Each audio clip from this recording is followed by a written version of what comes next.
You've been told healing takes time, that it comes from closure, from someone saying sorry, from finally forgetting the past. But if that were true, why do the old wounds still ache late at night?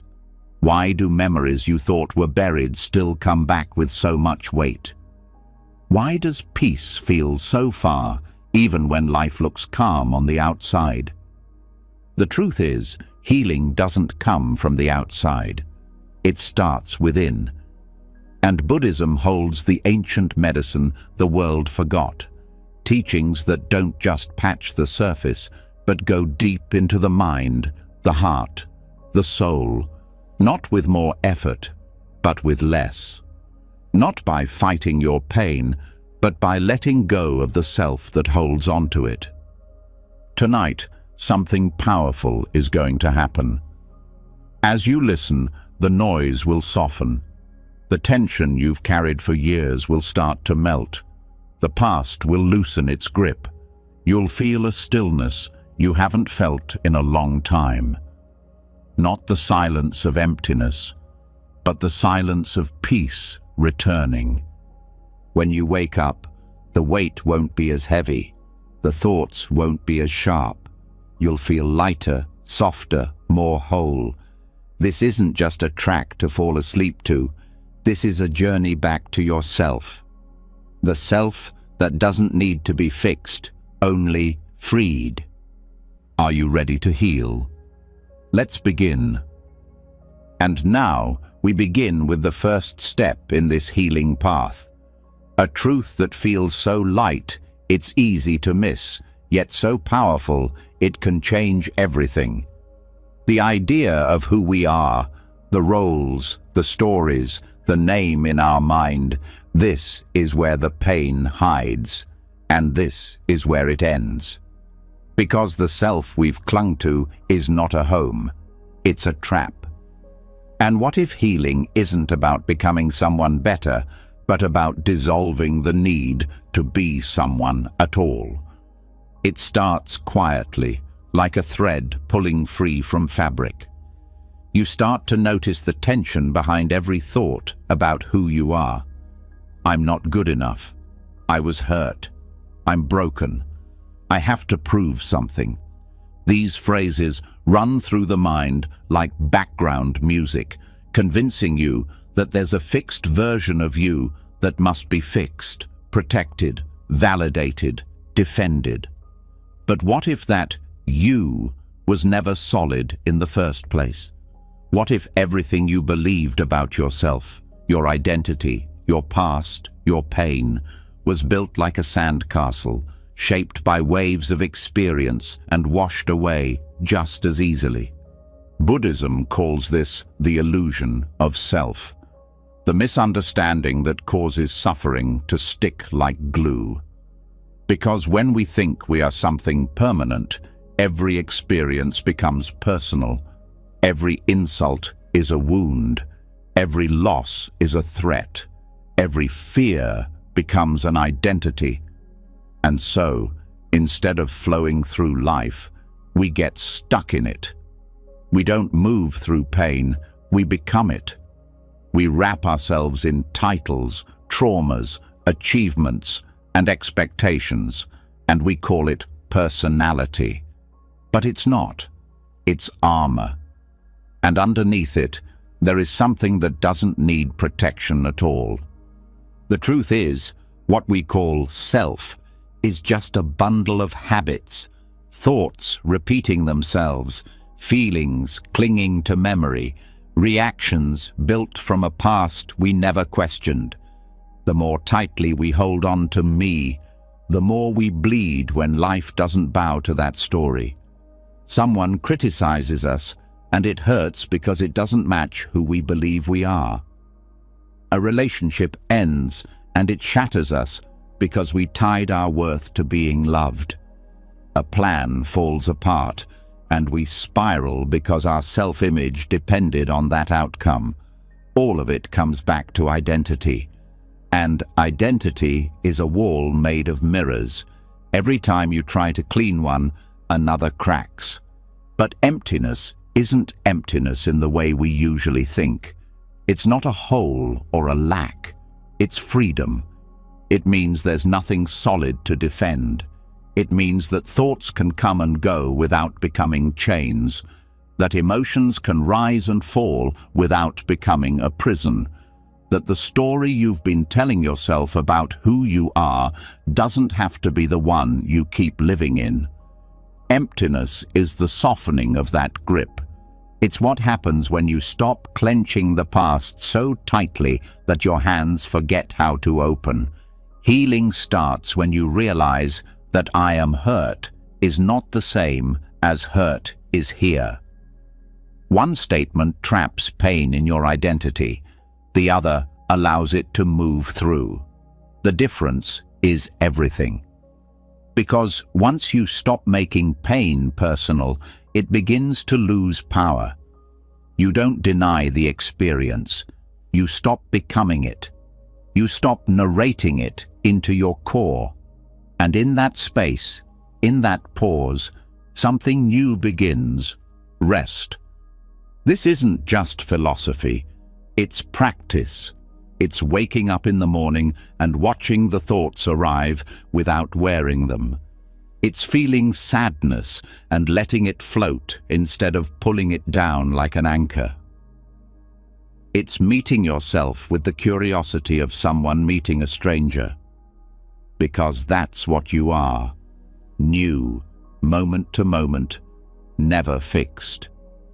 Even your cells don't stay the same. So why should your identity? The more you rest in emptiness, the more you start to sense a different kind of strength. Not the strength of control or certainty, but the strength of space. When there's no one to defend, nothing can really attack. When there's no rigid identity to protect, change becomes less frightening. You don't have to be the smartest, the best, the kindest, the most healed. You just are. And in that just being, the weight starts to lift. Not because the world is easier, but because you're no longer dragging a heavy self through it. Even science is starting to catch up. Neuroscientists have found that the part of the brain responsible for our sense of self, the default mode network, is the same part that lights up when we ruminate, worry, or relive painful experiences. But during deep meditation, that network quiets down. The sense of a solid me softens. And in that quiet, people report feeling open, connected, free. Not better, not perfect, just free. There's a reason monks live simply, wear the same robes, shave their heads. It's not about denying joy. It's about letting go of labels. It's about refusing to decorate the identity. Because the less you carry, the more you feel. The more space you make, the more life can move through you. And in that movement, healing happens without being forced. Like a river smoothing stone, not with violence, but with patience. Sometimes we think letting go means giving up. But it's not surrender to defeat, it's surrender to reality. When you stop clinging to being someone, you make room to be anything, even joy, even lightness, even silence. And the mind, when no longer weighed down by self-reference, becomes like a clear sky. Thoughts come and go like clouds, but the sky remains untouched. Think about how many of your deepest wounds are tied to identity. Being rejected by someone made you feel unlovable. Failing at something made you feel like a failure. Being betrayed made you feel like you weren't worth loyalty. But these are events, not definitions. The mistake is thinking they say something about who you are. Emptiness says, they don't. They happened. They passed. They are part of a moving, changing, impermanent stream. But you are not the river. You are the awareness watching it flow. Even trauma, which feels carved into the soul, starts to loosen when we stop holding it as mine. Not to dismiss it, but to release the grip, to say, this pain is here, instead of this pain is me. In that simple shift, you step out of the role of victim and into the role of witness. And a witness doesn't need to fix anything. A witness just sees. And in being seen, the wound begins to soften. You don't need to become a monk. You don't need to shave your head or live in silence. You just need to start watching how often you refer back to me. I'm like this. I always do this. I can't change. I need to be seen this way. Every one of those thoughts is a brick. But the mind doesn't need a fortress. It needs openness. Because healing doesn't come from building more walls. It comes from tearing down the ones that no longer serve you. And here's the paradox. The less you hold on to identity, the more whole you feel. Not because you figured out who you are, but because you stopped needing to. And in that stopping, you return to something deeper than personality, deeper than memory. A stillness, a presence, a peace that isn't about fixing the past, but seeing through it. It might feel strange at first, to not define yourself by your pain, to let go of the story you've told for years. But in that space, you'll notice something gentle starting to rise.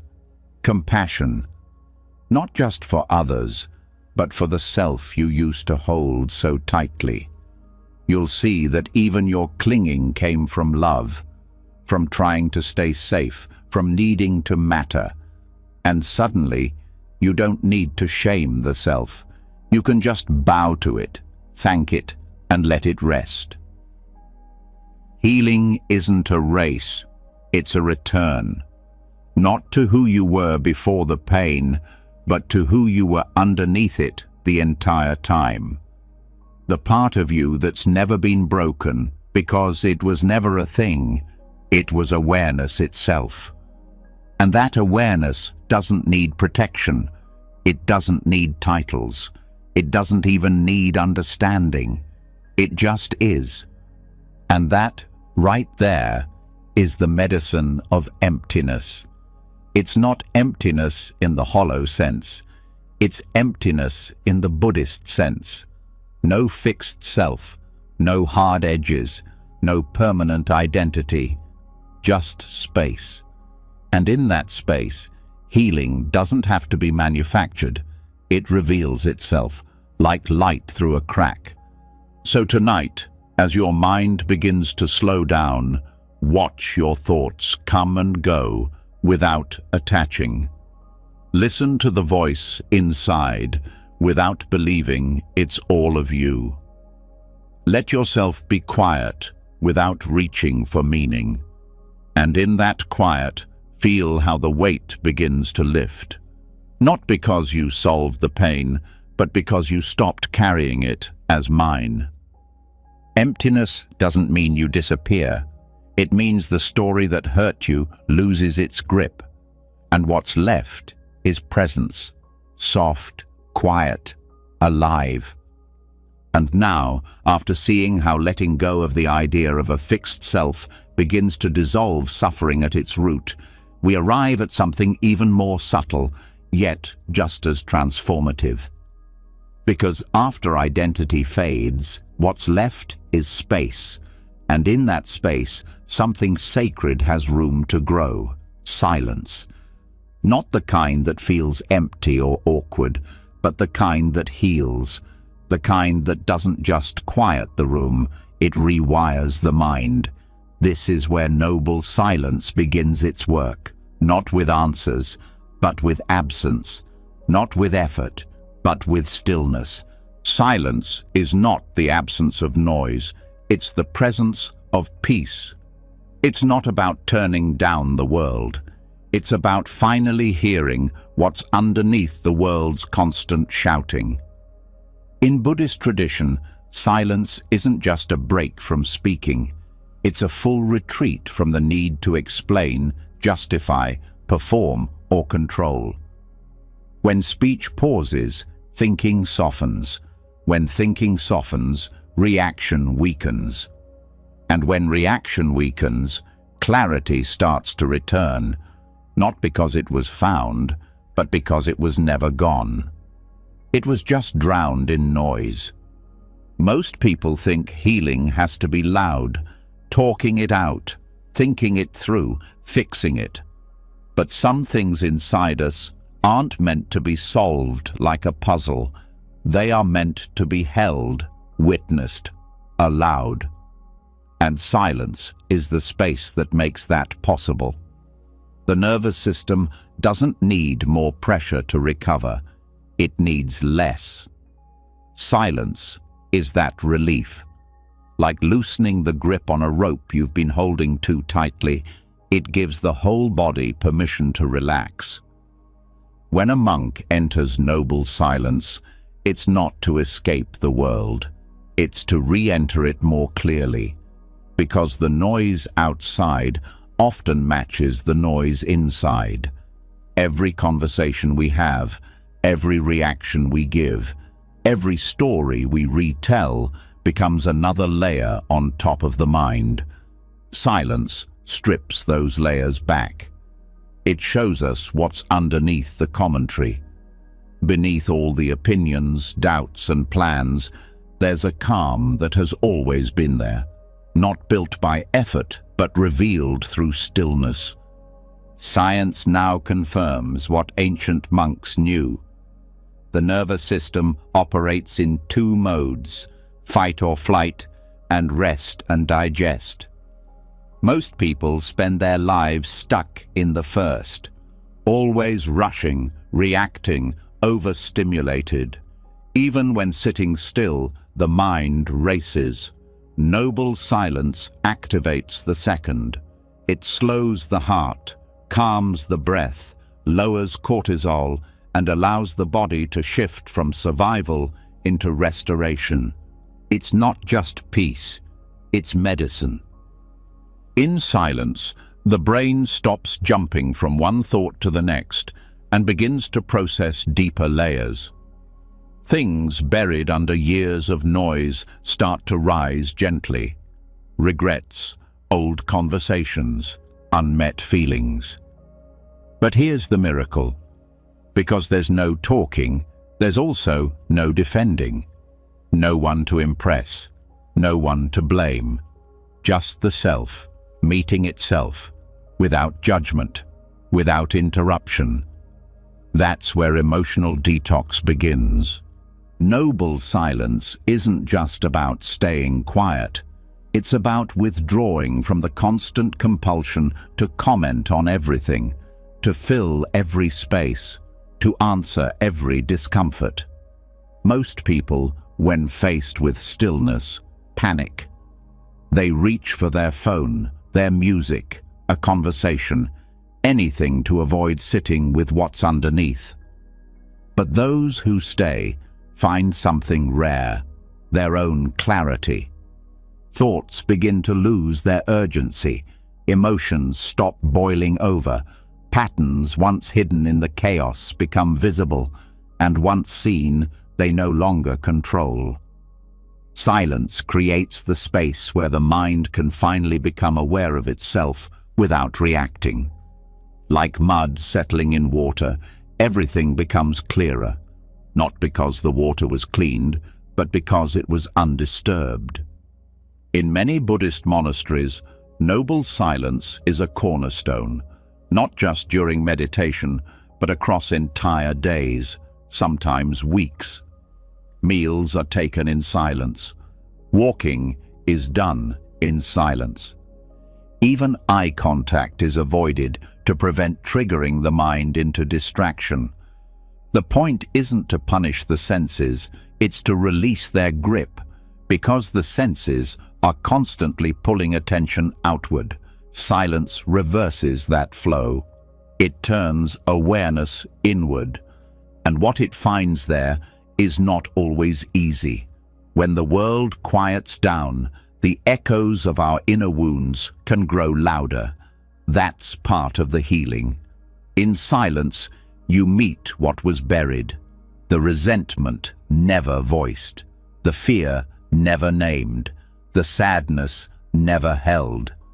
But now, instead of pushing them away or drowning them in words, you can just sit, watch, breathe, let them pass without resistance.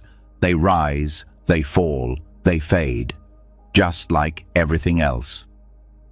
This kind of silence isn't passive. It's active surrender. It's deep engagement without interference. It's not avoiding life. It's seeing it with such precision that the usual clutter falls away. You stop getting caught in the drama.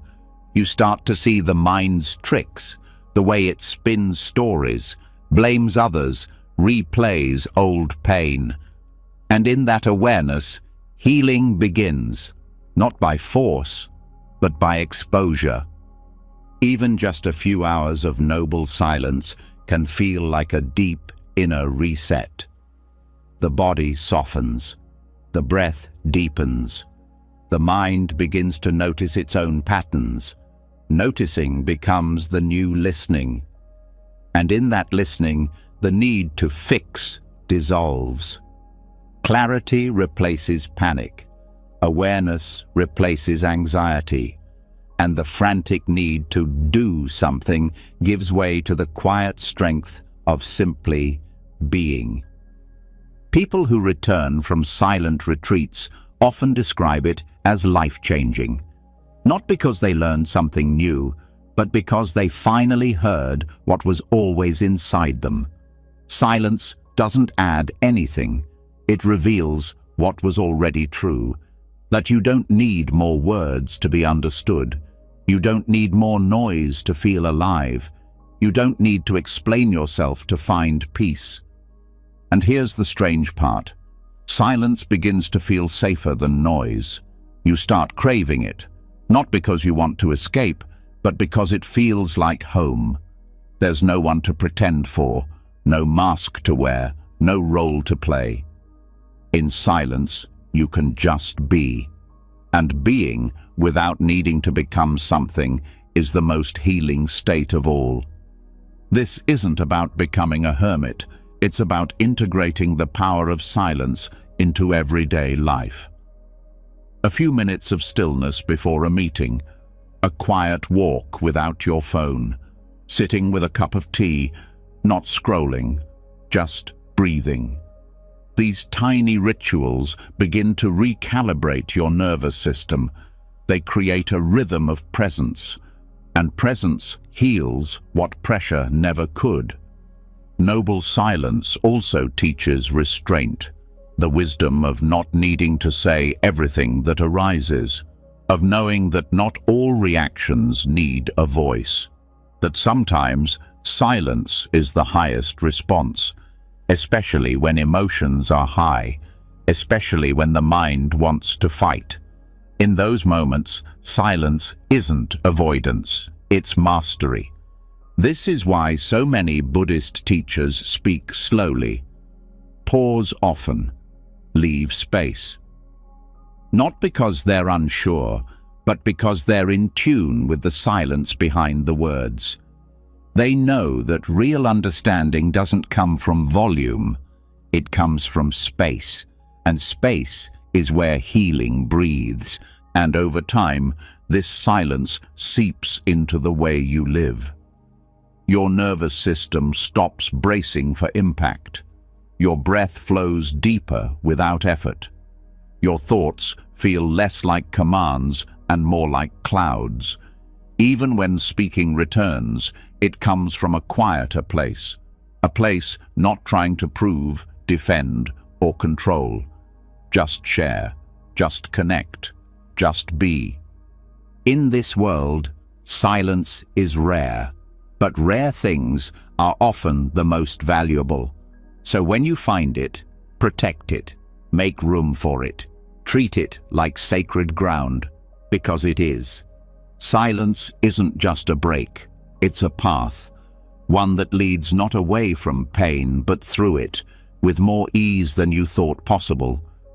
Let this be your invitation, not to run from noise, but to explore what exists beneath it, not to fear stillness, but to step into it like warm light. Let silence wrap around the parts of you that haven't had room to breathe. Let it hold the chaos, the tiredness, the grief. And watch how, without a word, something inside starts to settle. And now, from the stillness where the mind finally rests and the nervous system begins to repair, something unexpected rises. A warmth, a softness that doesn't feel like weakness, but like truth returning to the surface. Because once the noise fades, what you start to feel isn't just peace, it's tenderness. And this is where the real transformation begins. Not with effort, not with resistance, but with compassion. The kind that doesn't ask for explanation, the kind that doesn't try to fix, escape, or analyze pain, but simply sits with it.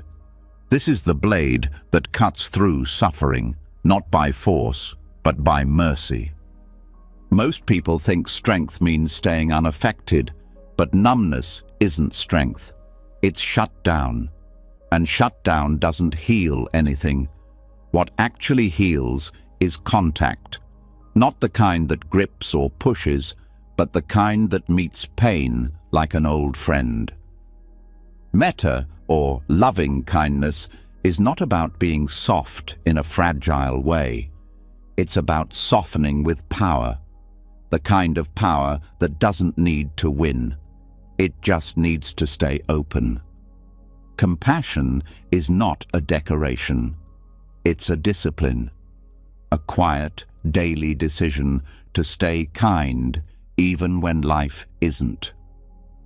Pain doesn't need to be attacked. It needs to be held, because what we resist, we repeat, and what we avoid, we carry. Metta is how we stop the cycle.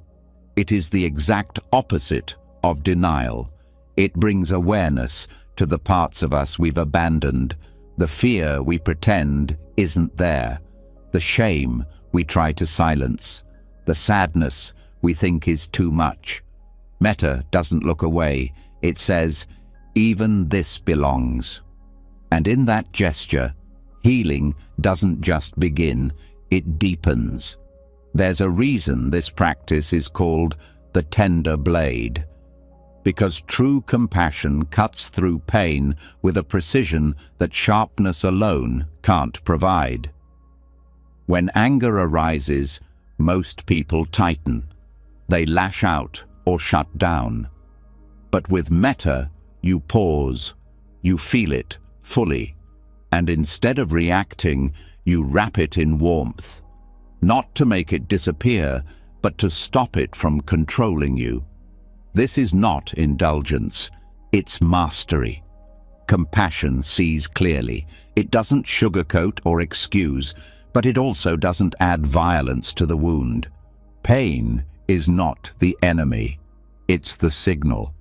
It's the part of the body or mind saying, look here, I need you.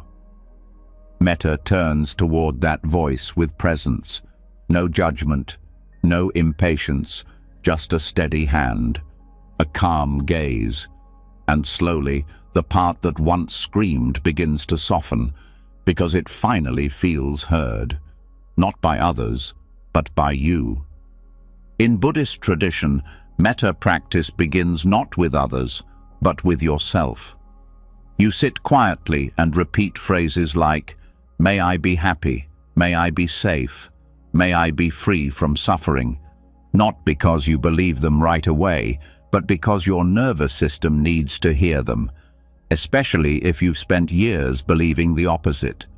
If you've internalized failure, guilt, self-hate, or unworthiness, then metta becomes a form of emotional reparenting. You're not just saying words, you're rewriting the inner script. And when the resistance shows up, as it will, you don't force it away. That too receives compassion. You say, "May even my resistance be met with kindness." This is how the practice deepens.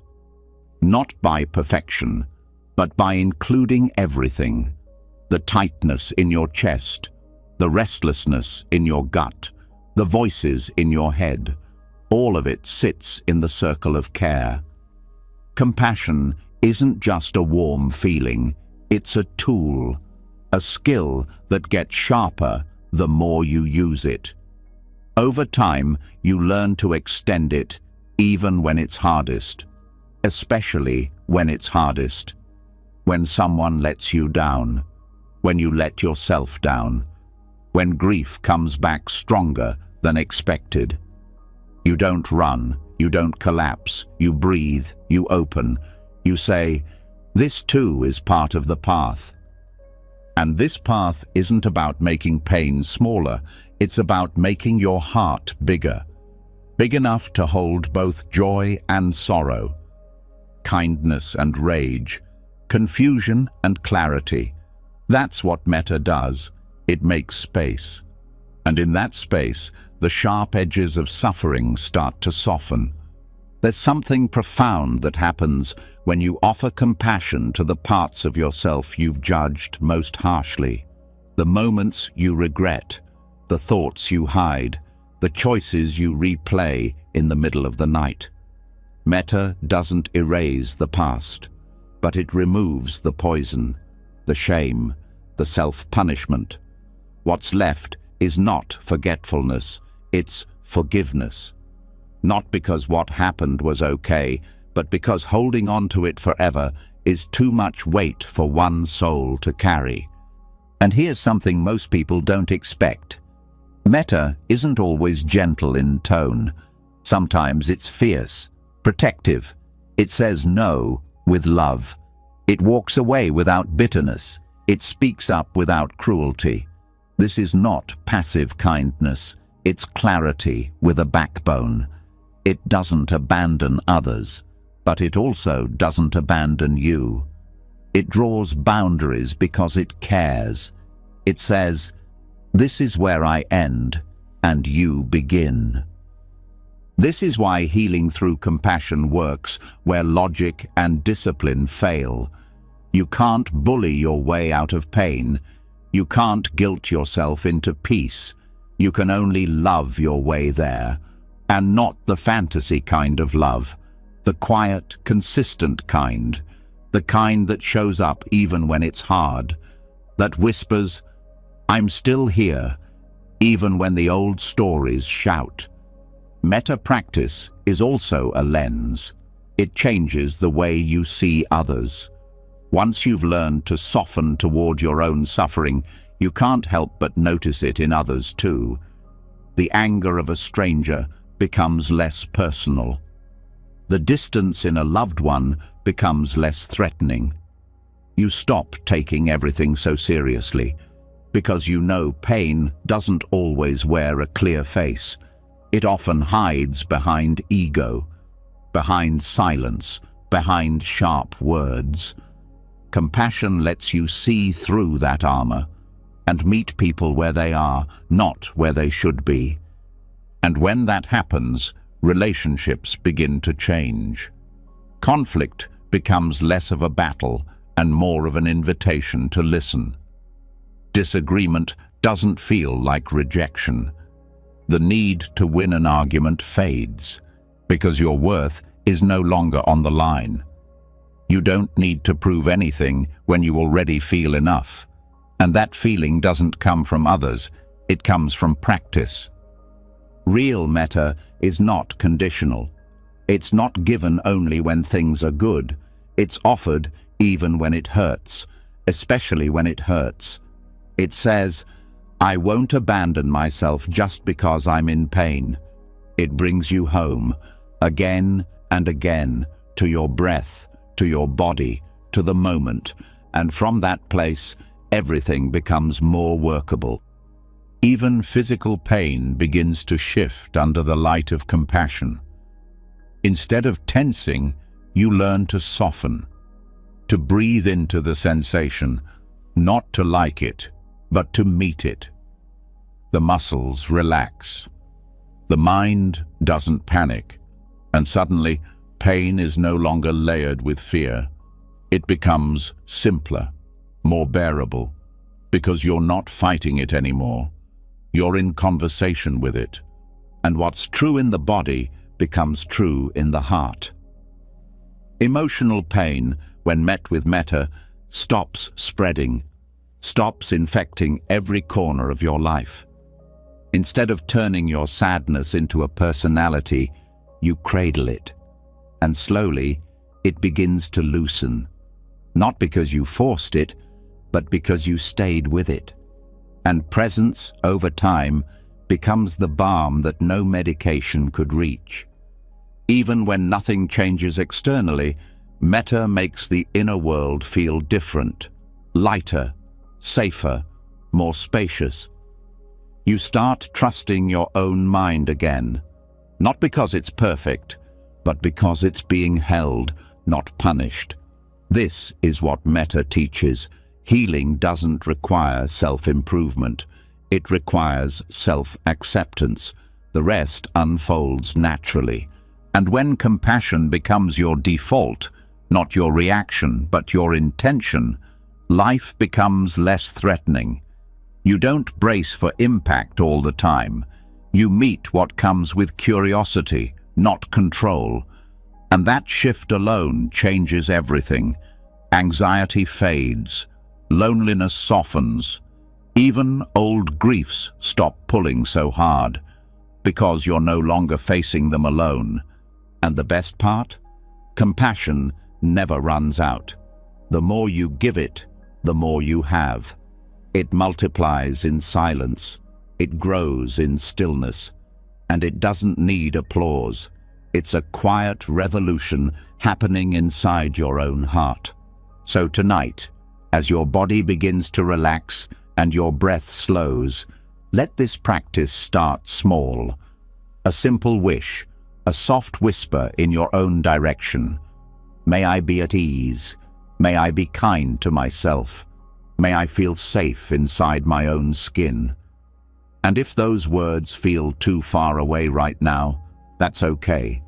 Just stay with the tone, the intention, the willingness to open, even a little. Because sometimes the deepest healing doesn't come from doing anything. It comes from being present with what's already here, with warmth, with honesty, with kindness. And from the soft, steady work of compassion, where pain is no longer an enemy but a messenger, we now arrive at something stranger, the sensation that even after years, certain wounds still feel as sharp as the day they happened. A memory resurfaces, and suddenly the heart tightens, the breath shortens, the body reacts as if it's all happening again. This is the quiet illusion most people live inside without knowing, that time is straightforward, logical, reliable, but the mind doesn't follow the clock. It follows feeling, and healing these fresh-feeling old wounds means stepping beyond the timeline we were taught to believe in. In Buddhist practice, time is not seen as a fixed line from past to future. It's seen as something fluid, something shaped by attention. When the mind clings to a memory, that moment isn't behind us. It's here, now, alive inside the nervous system, in the breath, in the muscle tension, in the quiet stories we keep telling ourselves without realizing. That's why some things still sting after decades. They weren't left in the past. They were carried forward. Healing them means not pushing them further away, but giving them space in the present. Mindfulness is the tool that opens that space. It doesn't try to erase the past. It just stops dragging it into every moment. And that alone changes everything. Because most suffering doesn't come from the past event. It comes from the mind's habit of replaying it, rehearsing what was said, imagining what could have gone differently, retelling the story with ourselves, stuck as the victim. But when we learn to sit with the memory without the story, we begin to loosen the grip time has on our nervous system. This is where Buddhist insight shines. It teaches that clinging is the cause of suffering, and one of the deepest forms of clinging is to time. This happened to me. This shouldn't have happened. This defines me. These are thoughts that trap the past inside the present. But the truth is, every moment is new. Every breath is untouched by what came before, unless we bring the weight of before into it. Mindfulness interrupts that cycle. It meets the moment as it is, not as it was. And in doing so, it begins to release the emotional residue that keeps old pain alive. Healing old wounds isn't about forgetting. It's about relating differently to what happened. Trauma embeds itself not just in memory, but in how we experience ourselves now. It changes the posture, the voice, the way we expect people to treat us. But these changes are not permanent. They're habits built on repetition, and habits can dissolve when awareness is present. When you notice how a certain memory still tightens your chest or makes your jaw clench, that noticing is already the beginning of release. Because the moment you become the observer, you're no longer just the one who was hurt. You're the one who sees the hurt. In Buddhist psychology, this process is called deconditioning. It's not suppression. It's not escape. It's meeting the conditioned response, fear, shame, anger, with awareness so consistent that the reaction loses its power. Every time you stay present with a memory without letting it hijack your identity, you weaken the link between past and present. You stop being defined by it. It becomes something that happened, not something that is happening. This is especially powerful for trauma survivors. Trauma is not just an event. It's the nervous system's inability to process that event as over. The body stays braced. The mind stays alert.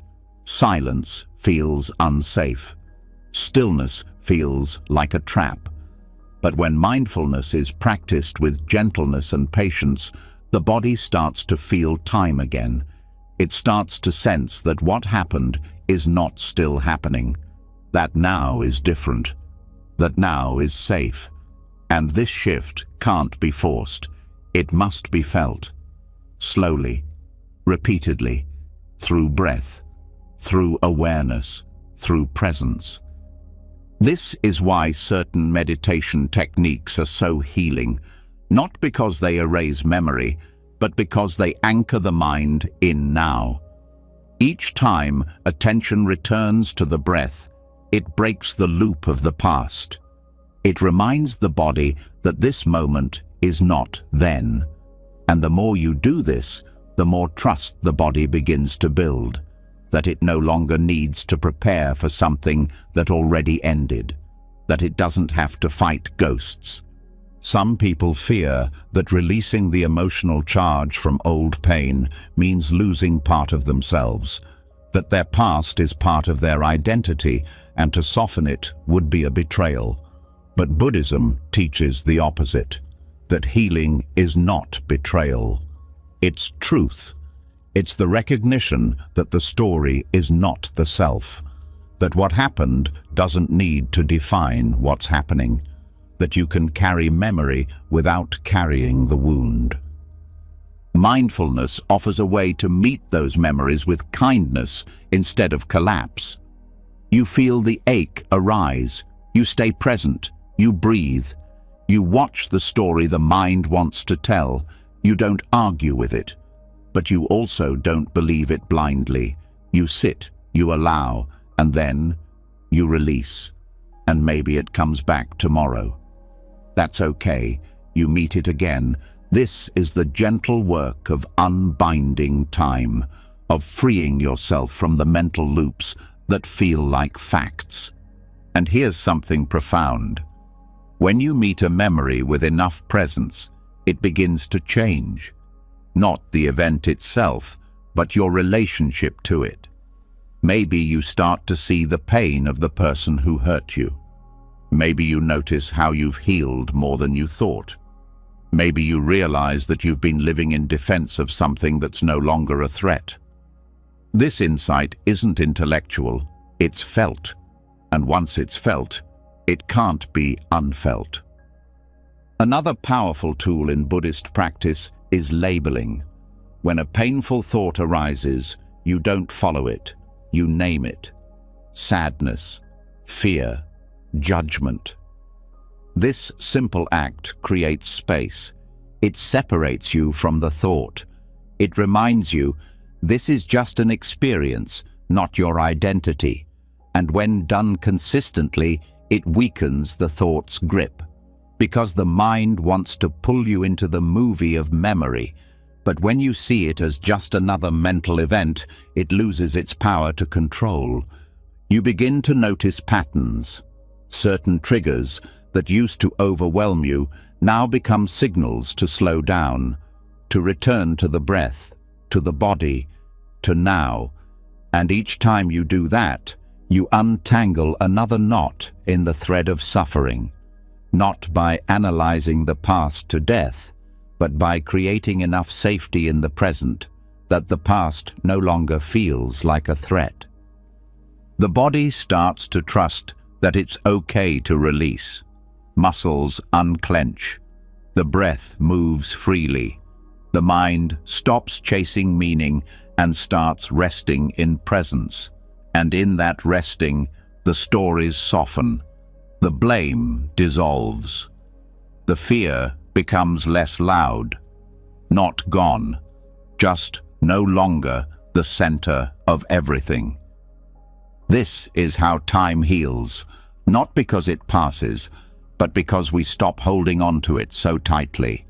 We let each moment come and go without attaching it to what came before. We let now be now, instead of dragging the past into it like a shadow. And in that space, something incredible happens. Grief starts to move. Anger starts to lose its edge. Regret begins to unfold into wisdom. Because you're not hiding from your history, you're learning how to carry it differently, with presence, with kindness, with freedom. This isn't about pretending everything is okay. It's about seeing that even when it's not, you are still whole. That the pain didn't destroy you. That what happened does not get to be the author of your future. Because the more present you are, the more you remember who you are beneath the story. And that remembering is the beginning of peace. So, if there's a wound that still feels fresh, even after all these years, don't rush to fix it. Don't shame yourself for still feeling it. Just sit. Breathe. Let the moment hold it. Let awareness witness it. And trust that the healing doesn't happen in forgetting. It happens in returning, over and over, to now. Because now is where time opens, where the past loses its grip, and where you begin again. And from the gentle dissolving of time's illusion, where old pain begins to loosen its grip simply because the present stops inviting it, we step now into a quieter layer of suffering. The kind no one talks about. The kind that wears a smile. the kind that looks like achievement, like discipline, like ambition, but hides a deep fear underneath. It's the fear of not being enough, the silent ache behind success. And Buddhism, with its piercing simplicity, doesn't just recognize this hidden suffering, it knows exactly how to heal it. Because not all pain looks like struggle. Some of it hides inside resumes, inside gold medals, inside the praise that feels good for a moment and then vanishes like steam. It hides in the person who always says yes, in the one who can't sit still, in the one who keeps winning but never feels complete. It's easy to think healing is only for the broken, but some of the deepest wounds live in those who've achieved the most, because the world rewards performance, not peace. Buddhist insight reveals that craving is not always about material things. Sometimes it's the craving to be seen, to be valued, to feel safe through success. But that craving, when unchecked, becomes a trap. The more you achieve, the more you need. Because the emptiness it tries to fill isn't physical, it's internal. It's the subtle belief that if you stop proving your worth, it will disappear. That if you don't keep achieving, people will stop loving you. That your value lives in your effort. But effort isn't the enemy. Attachment is.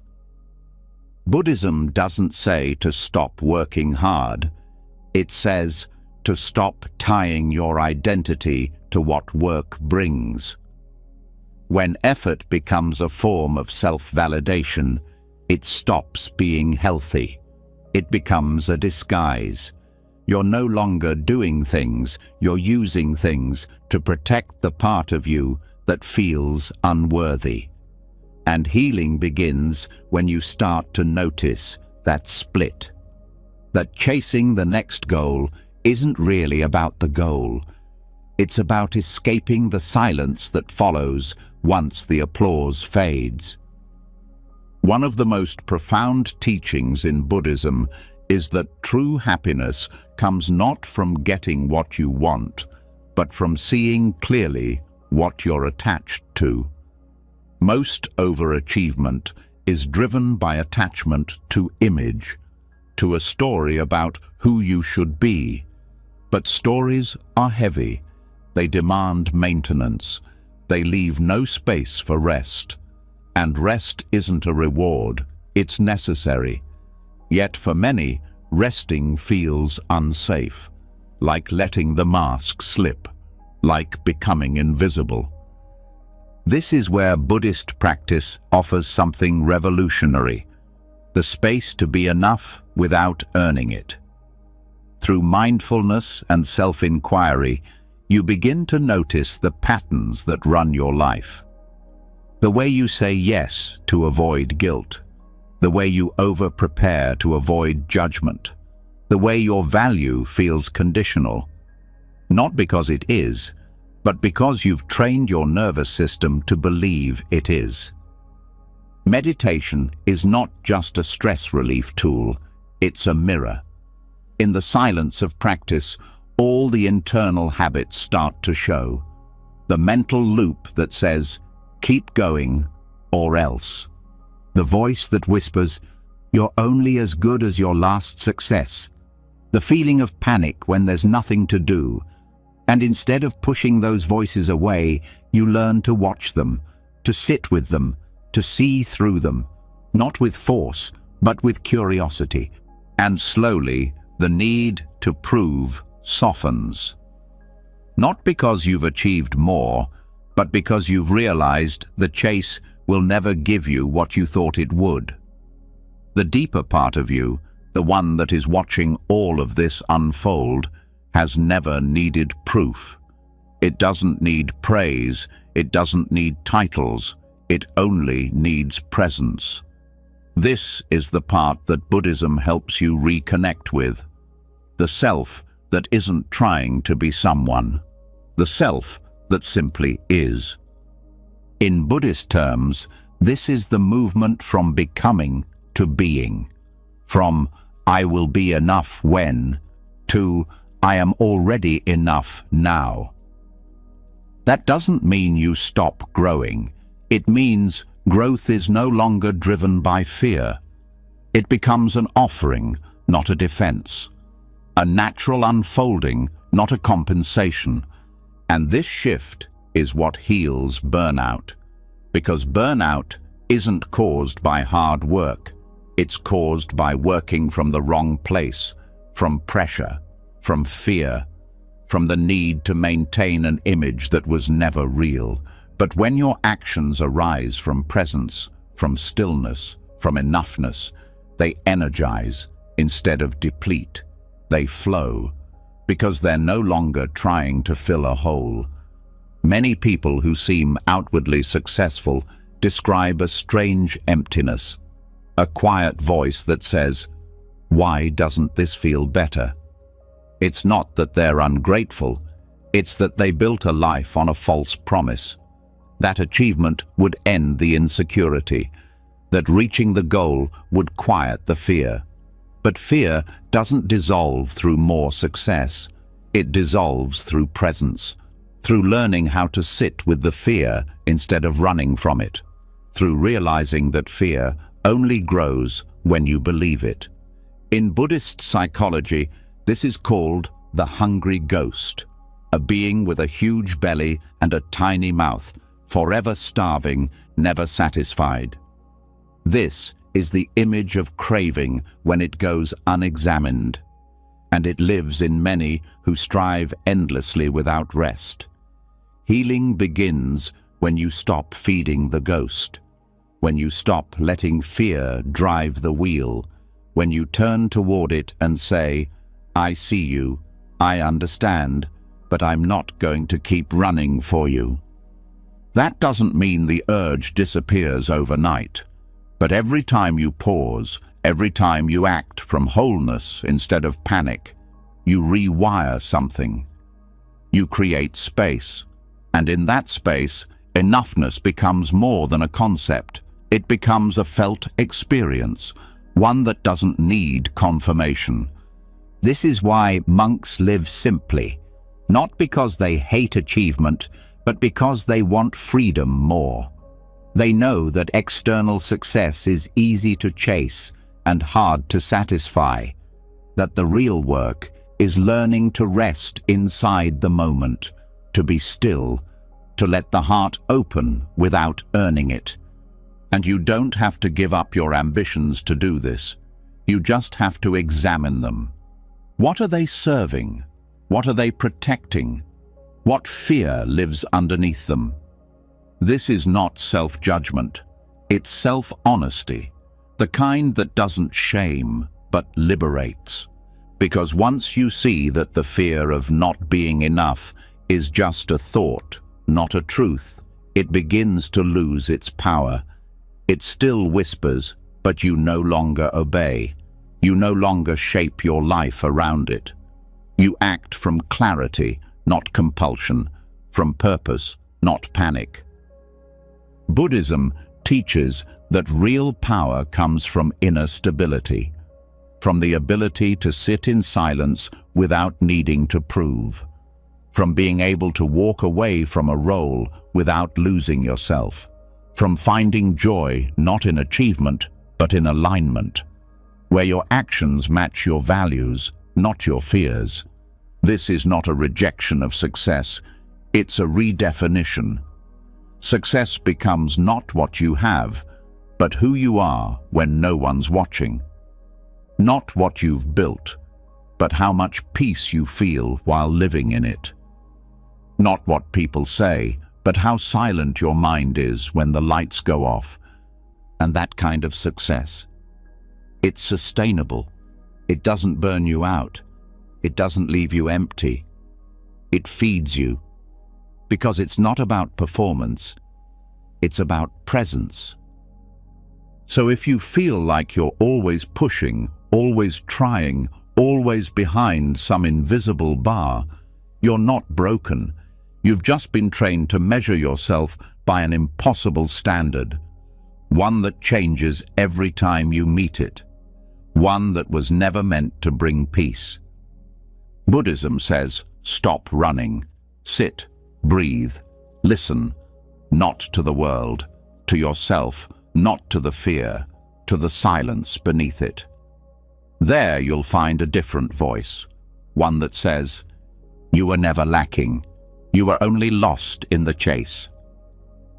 And from that place, the chase ends, and living begins. And from the hidden struggles of those who seem to have it all, the quiet wounds wrapped in praise and productivity, we now turn to something even more misunderstood, karma, a word thrown around like a spiritual scoreboard, used to explain luck, justify pain, or threaten justice. But in Buddhism, karma is not a punishment. It's not the universe out to get anyone. It's not a cosmic payback system. Karma is movement. Karma is cause and effect. Karma is medicine. And when it's seen clearly, it becomes one of the most powerful tools for healing. People often carry shame for things they can't even name. They assume they're broken, that life keeps punishing them, that certain patterns are just their fate. But Buddhism offers something different. A map. A way of seeing patterns not as permanent flaws, but as echoes. Karma isn't what happens to you. It's how your habits shape what happens next. And every moment you become aware of those habits, you are not being punished. You are being invited. Invited to respond differently. Invited to break the loop. Invited to heal. This view of karma removes the fear and brings in responsibility, the kind that empowers. Not everything that happens is your fault, but how you meet it becomes your practice. And karma isn't just stored in actions, it lives in thoughts, in intentions, in the subtle decisions made over and over again that build who we become. Karma is the momentum of those choices. And healing karma means interrupting that momentum with awareness. Many people ask why the same kinds of relationships keep showing up, or why certain emotional triggers never seem to go away. This is karma at work, not as punishment, but as repetition, not to hurt you, but to give you another chance to see clearly. And the moment you see clearly, the cycle begins to weaken, because karma doesn't demand perfection. It only asks for presence. In Buddhist psychology, karma is not just about this lifetime. But whether you believe in rebirth or not, what matters is the understanding that patterns persist until they're seen. Pain recycles until it's met with wisdom. Avoidance keeps the loop alive, but attention brings transformation. Karma is not a weight you drag. It's a pattern waiting to be rewritten. And every time you meet discomfort without escape, you change the ending of that pattern. One of the deepest misunderstandings about karma is that it's fixed. That once you've created bad karma, you're doomed. But karma is dynamic. It's flexible. It responds to the mind that meets it. A moment of deep awareness can shift years of unconscious behavior. A single act of compassion can dissolve layers of resentment. Because karma is not a prison. It's a path. And the path shifts with every step you take. This is why Buddhist practice always returns to mindfulness and right intention, The present moment is where karma bends. It's where new seeds are planted. And not all seeds bloom immediately. Some take time. But just as old patterns can feel inescapable, new patterns eventually become just as strong. You stop reacting the way you used to. You start responding with more space, and that space becomes freedom. To engage with karma as medicine means to stop asking, "Why is this happening to me?" and start asking, "What is this showing me?" That shift alone can release years of resistance. Because most suffering isn't caused by the event. It's caused by the story that the event shouldn't be happening. But karma is indifferent to preference. It's not moral, it's mechanical. Like planting a seed and getting a tree, it's not personal, but how you meet it becomes deeply personal. Because in meeting it differently, you stop being a passive character in your life and start becoming the author. And that authorship doesn't mean control, it means intimacy. You begin to know yourself in a deeper way. You notice the impulse before it becomes action, the feeling before it becomes anger, the craving before it becomes escape. And instead of going down the same path, you pause. You choose again, and in that pause, a new karma begins. Karma also explains why healing isn't linear, why old habits resurface, why insights fade. Because karma moves in layers. The deeper the groove, the more attention it needs. Not to be fixed in one grand moment, but to be softened over time with consistency. It's like slowly turning a large ship. You may not see change instantly, but the course shifts with every small movement. This view brings patience to the healing process. You stop expecting overnight transformation. You start trusting slow, grounded change. You begin to see every challenge not as failure, but as opportunity. Each emotional storm is a moment to anchor deeper. Each repetition is a doorway to wisdom. Karma keeps returning not to haunt you, but to free you. And it will knock until you answer with awareness. And here's the part most people miss. Karma isn't just about individual healing. It's collective.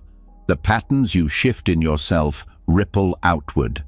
The kindness you offer instead of the reaction you would have given, that's karma changing direction. The silence you hold instead of gossip. The boundary you set instead of people-pleasing. These are karmic pivots. And they affect everyone you touch. Your healing doesn't end with you. It becomes medicine for others. Buddhist texts often use the image of planting seeds. Unwholesome actions plant painful seeds. Wholesome ones plant liberating seeds. And every thought, word, and deed is a seed. You don't always see the fruit right away, but it's growing. And when you stop feeding the seeds of harm toward yourself or others, you start cultivating a garden of peace, one that eventually grows stronger than the weeds. And even when you do mess up, which you will, karma still isn't about punishment, it's about honesty. Seeing clearly what led to the pain. Meeting it with responsibility, not shame. Adjusting, learning, forgiving, and trying again. Karma doesn't demand flawless behavior, it demands conscious behavior. That's the difference. This reframing also removes the victim mindset, because karma doesn't blame, it reveals. And what it reveals is a kind of power most people forget they have, the power to choose differently, to break the pattern not with aggression, but with awareness, to end the cycle not with force, but with clarity. This is the heart of Buddhist healing. Transformation doesn't come from hating your past. It comes from meeting it so fully that it no longer defines your future. It comes from letting every moment become the medicine it was always trying to be. Even the hard ones, especially the hard ones. And this perspective also softens how we see others. We stop needing to punish people for their actions. We start seeing their karma too, not as excuse, but as explanation. We start understanding that people act from their own conditioning, their own wounds, their own unconscious loops. And just like us, they are learning, struggling, reacting, and perhaps trying to heal. This doesn't mean tolerating harm, but it does mean releasing hatred, because hatred is just more karma, and you don't have to carry it anymore. To live with karmic awareness means to become more intentional in everything. You don't just act, you watch the ripple. You speak, but you also pause. You move through the world, but with softness, with care, with attention to the seeds you're planting, not just for tomorrow, but for your own heart, here and now. And eventually, this awareness becomes natural. You don't need to force mindfulness. It becomes your baseline. The habits of unconscious reaction start to fall away. You don't chase healing anymore. You live it. Not in dramatic transformations, but in steady, grounded presence, in kind responses, in conscious decisions, in self-forgiveness, in space. This is karma as medicine, not something to fear, but something to trust. A living cycle that changes the moment you change, a force that reflects your intention, not your mistakes. A teacher that doesn't yell, but returns, over and over, until you finally listen. And then it becomes the very path you walk out of suffering with.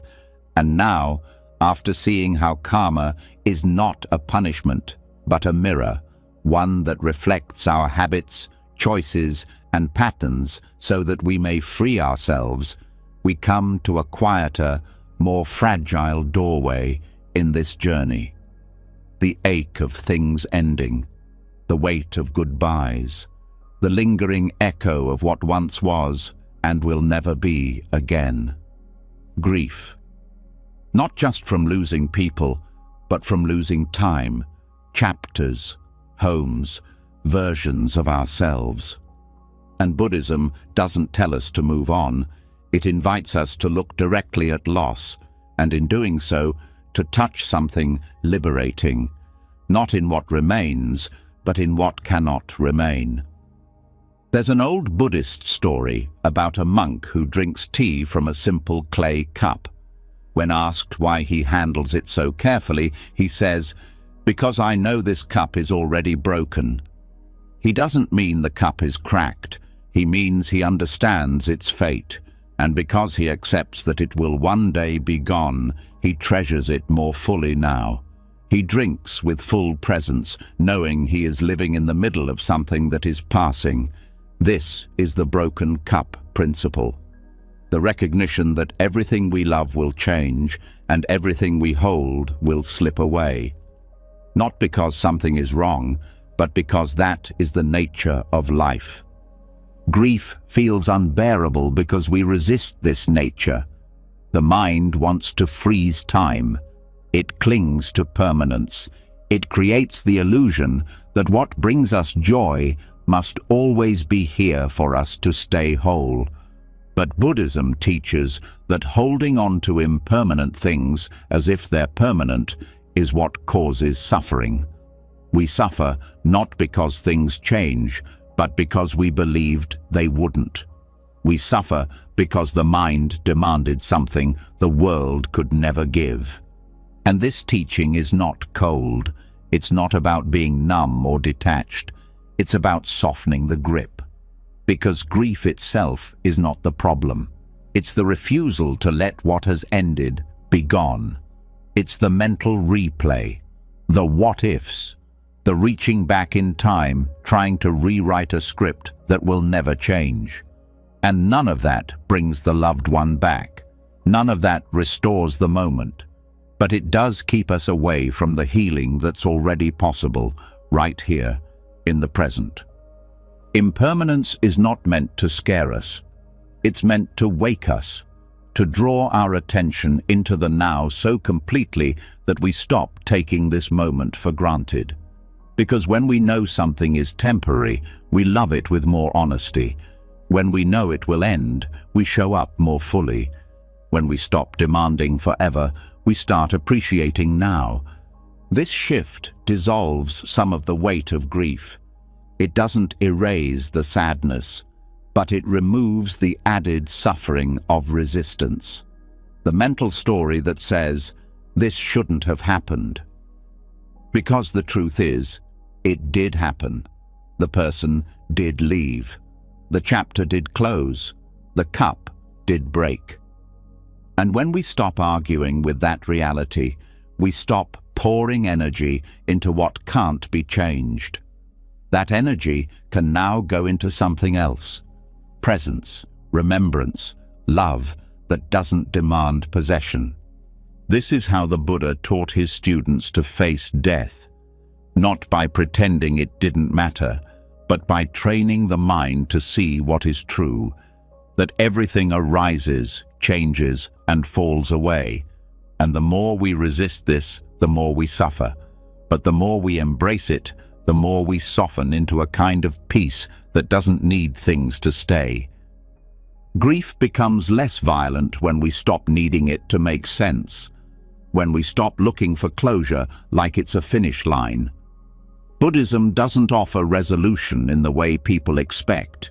It offers release, a way to hold what was lost without collapsing into it, a way to let love stay without needing the form it came in to return. It teaches that even when something ends, the connection doesn't vanish. It just changes shape. This is why many Buddhist rituals around death are not about forgetting, but about remembering with awareness, chanting the name of the deceased, offering food to the spirits, lighting candles not to bring back the past, but to honor what once was with reverence. There is no need to close the wound, only to hold it differently, to stop trying to erase it, and instead let it be part of the fabric of the present. One of the most freeing realizations is that grief does not mean something is wrong with you. It means something mattered. And pain is not a flaw, it's a reflection of care. But care becomes harmful when it refuses to let go. That's where impermanence becomes the medicine, not by taking away the grief, but by dissolving the illusion that it should have been otherwise. This also applies to more subtle forms of loss.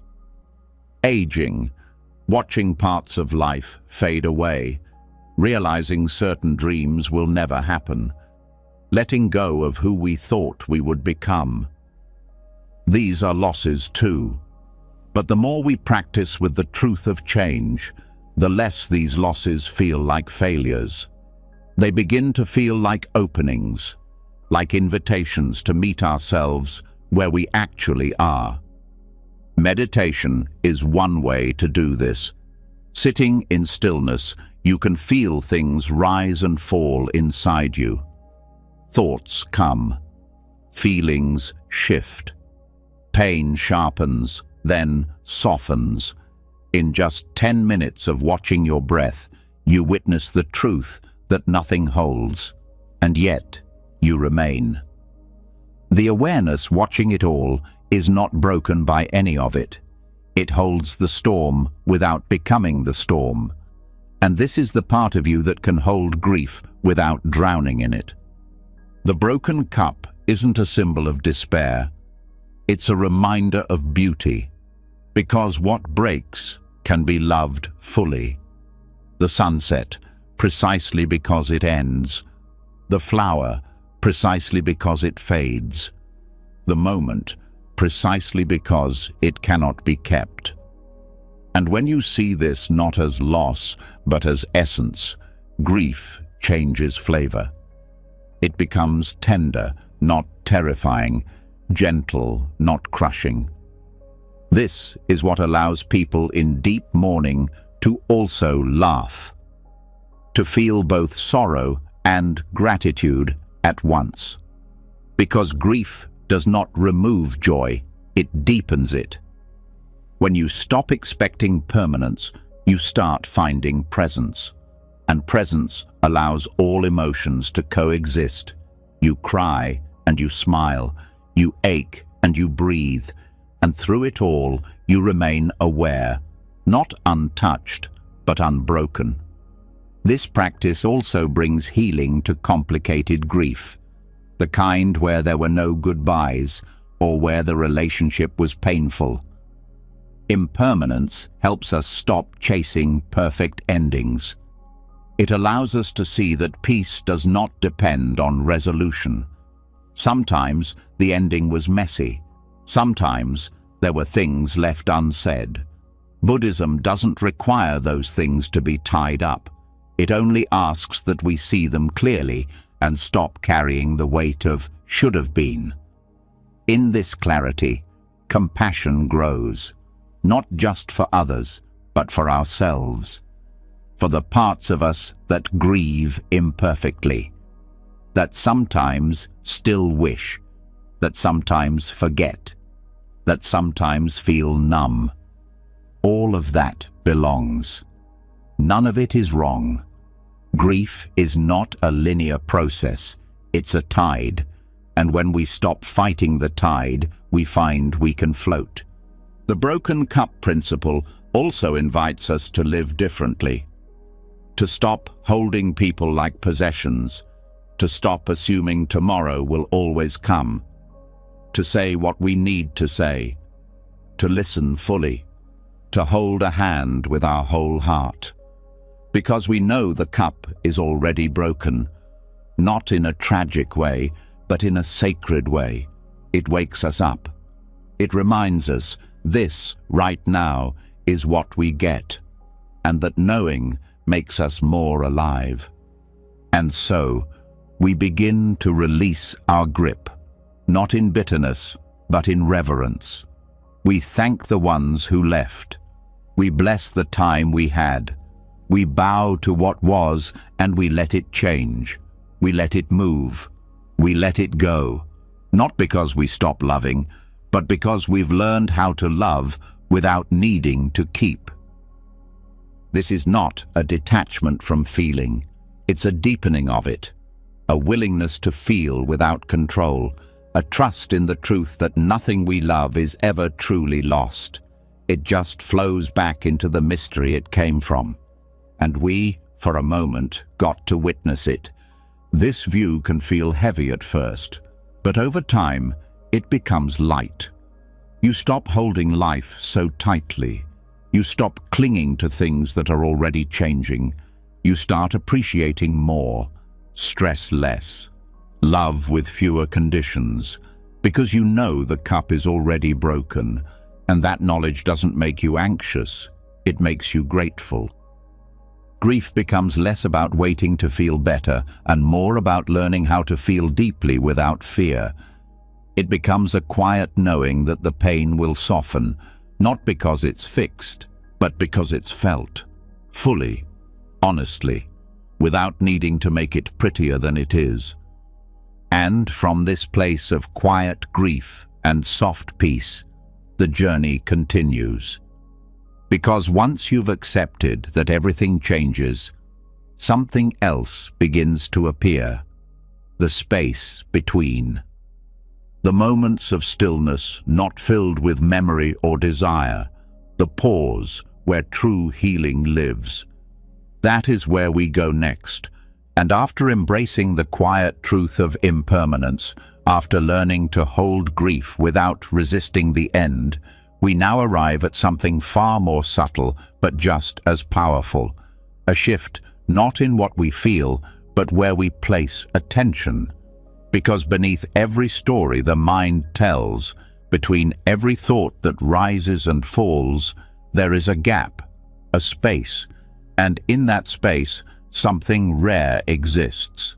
A stillness that doesn't need words, a peace that isn't made from logic, a healing that happens not because we understand more, but because we finally stop interfering. Most people never touch this space because they're always inside the story, the running commentary, the voice that explains, judges, remembers, anticipates. Thought after thought stacking on top of each other like waves that never reach the shore. And because they're always inside it, they believe that's all there is.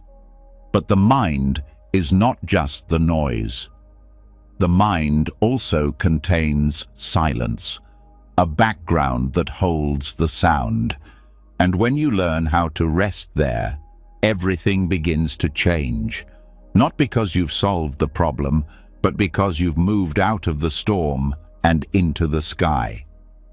This is the space between thoughts, the pause, the stillness just after a sentence ends, before another begins. It's not dramatic, it's not obvious, but it's real, and the deeper your attention goes, the more clearly you can feel it. In this space, healing doesn't need to be created, it unfolds naturally, because the body, the mind, the heart, they all know how to return to balance.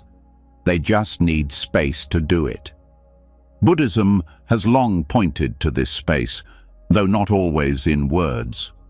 Meditation is the gateway, not because it removes thoughts, but because it reveals what's always been beneath them. When you sit in silence and stop chasing every thought that appears, you begin to notice that thoughts are not continuous. There are tiny moments where they pause, where nothing is happening. And instead of rushing to fill that gap, you stay. You breathe. You rest. And what meets you there is not more thought, but awareness itself. Awareness doesn't speak, it doesn't analyze, it doesn't solve, it simply knows. And that knowing is what heals. Because most of our suffering doesn't come from the original emotion, it comes from the stories we build around it. We don't just feel sadness, we think about why we feel it, how long it's lasted, whether it should be gone by now. That's where the weight comes from. That's what exhausts us. But in the space between thoughts, none of that exists. There is no narrative, no identity, no past or future, just breath, just presence, just now. And now is where the nervous system begins to relax, where the breath finds its own rhythm, where the muscles start to soften. Because nothing is being asked of you. There's no performance in awareness, no agenda. You don't need to prove anything to silence. You don't need to impress it. You simply let go. And the moment you let go, the mind begins to unwind. This is not avoidance. This is not distraction. This is returning to the place where the wound can breathe, where the pain is no longer being fed by thought. And once it's not being fed, it begins to dissolve.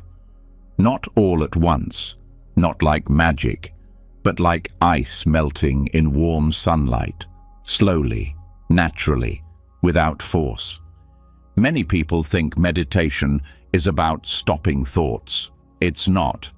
It's about noticing that thoughts come and go and realizing that what sees them is not the same as what thinks them. You are not your thoughts. You are the space they appear in. And when you begin to identify with that space more than the content, you stop being dragged by every opinion, fear, or memory that arises. Even the most painful thoughts lose their grip when they are seen from space instead of from within the story. Anger, sadness, regret, they still arise, but they don't stick in the same way. They're not being reinforced. They're not being repeated. They pass through like wind through an open window, and your awareness remains unmoved. This practice trains the mind to become less reactive. You start to notice the gap before you speak, before you lash out, before you spiral, and in that tiny space, there's choice.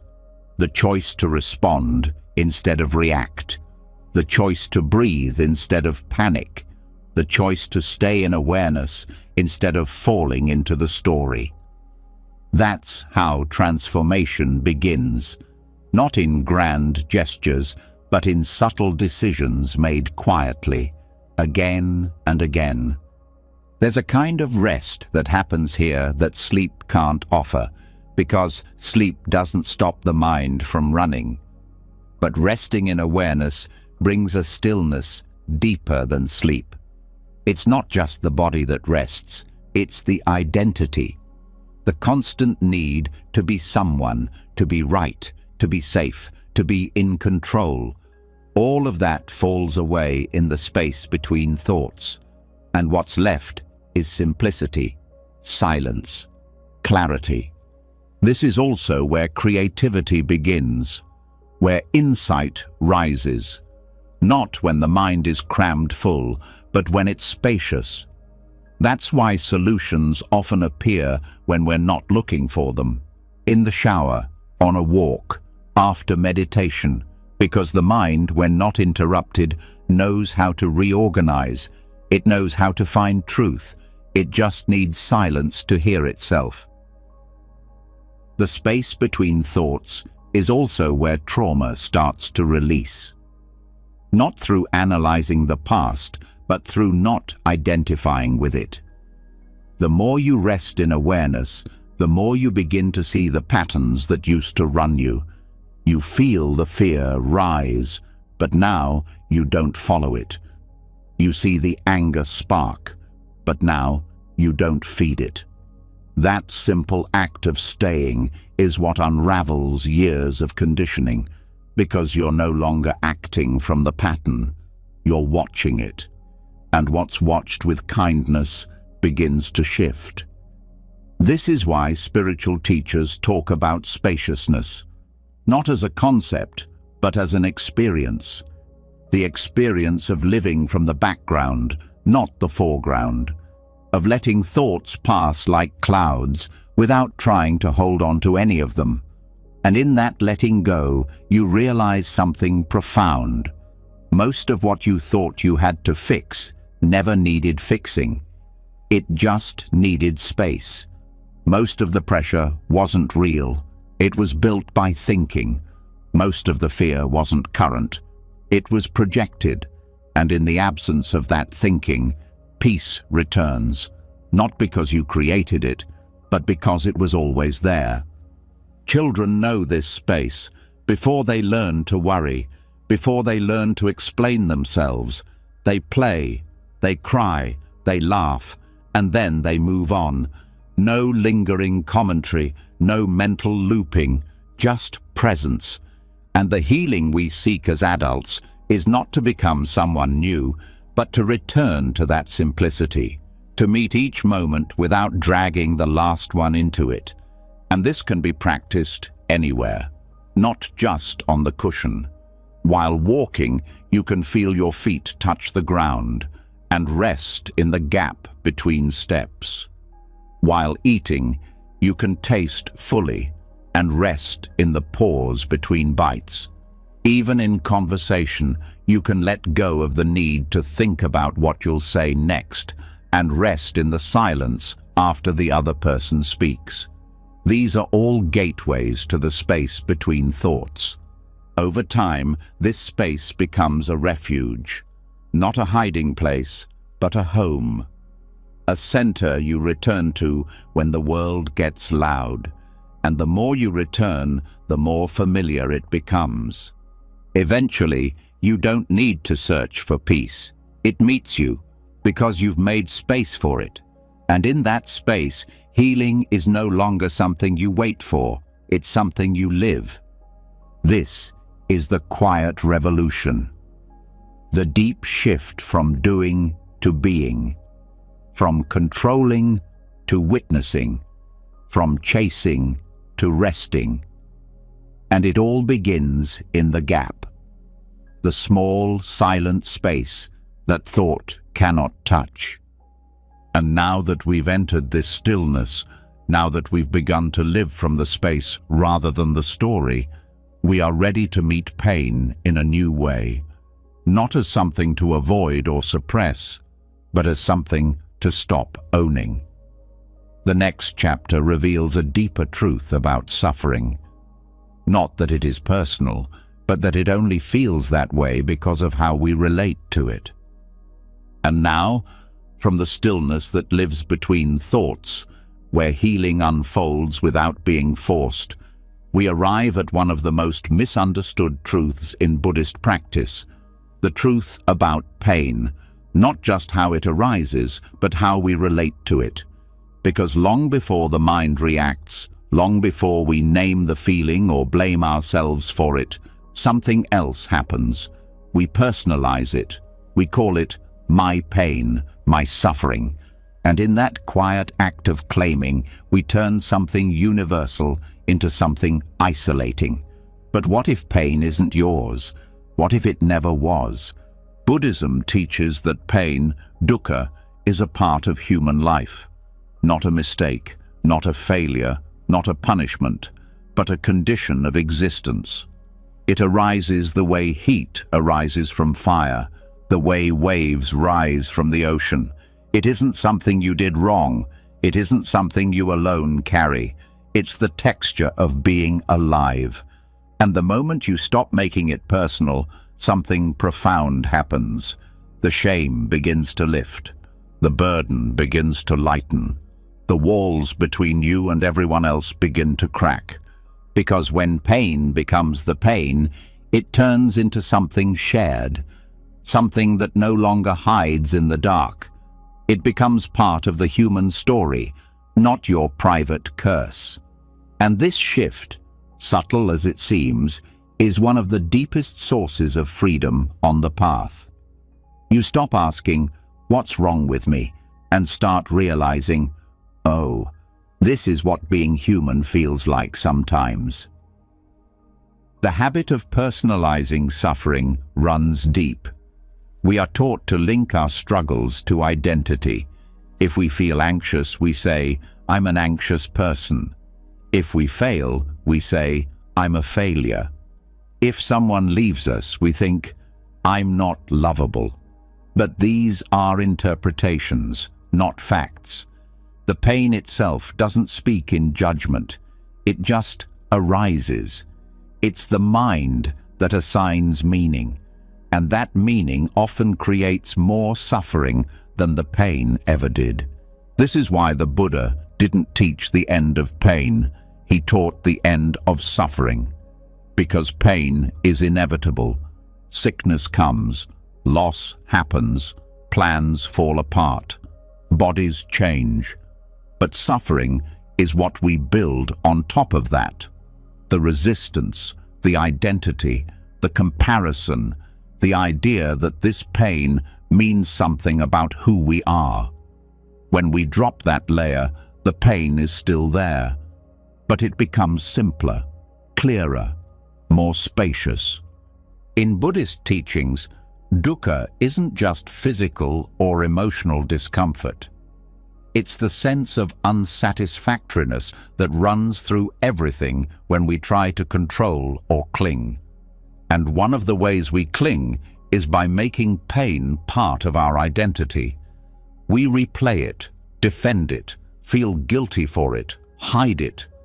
But when you start to see pain as a natural part of being alive, you begin to meet it without so much fear. You don't need to run, you don't need to hide. You just say, "This too is part of the path." There's great compassion in this view, not just toward others, but toward yourself. Because once you stop blaming yourself for your pain, you stop punishing yourself for feeling it.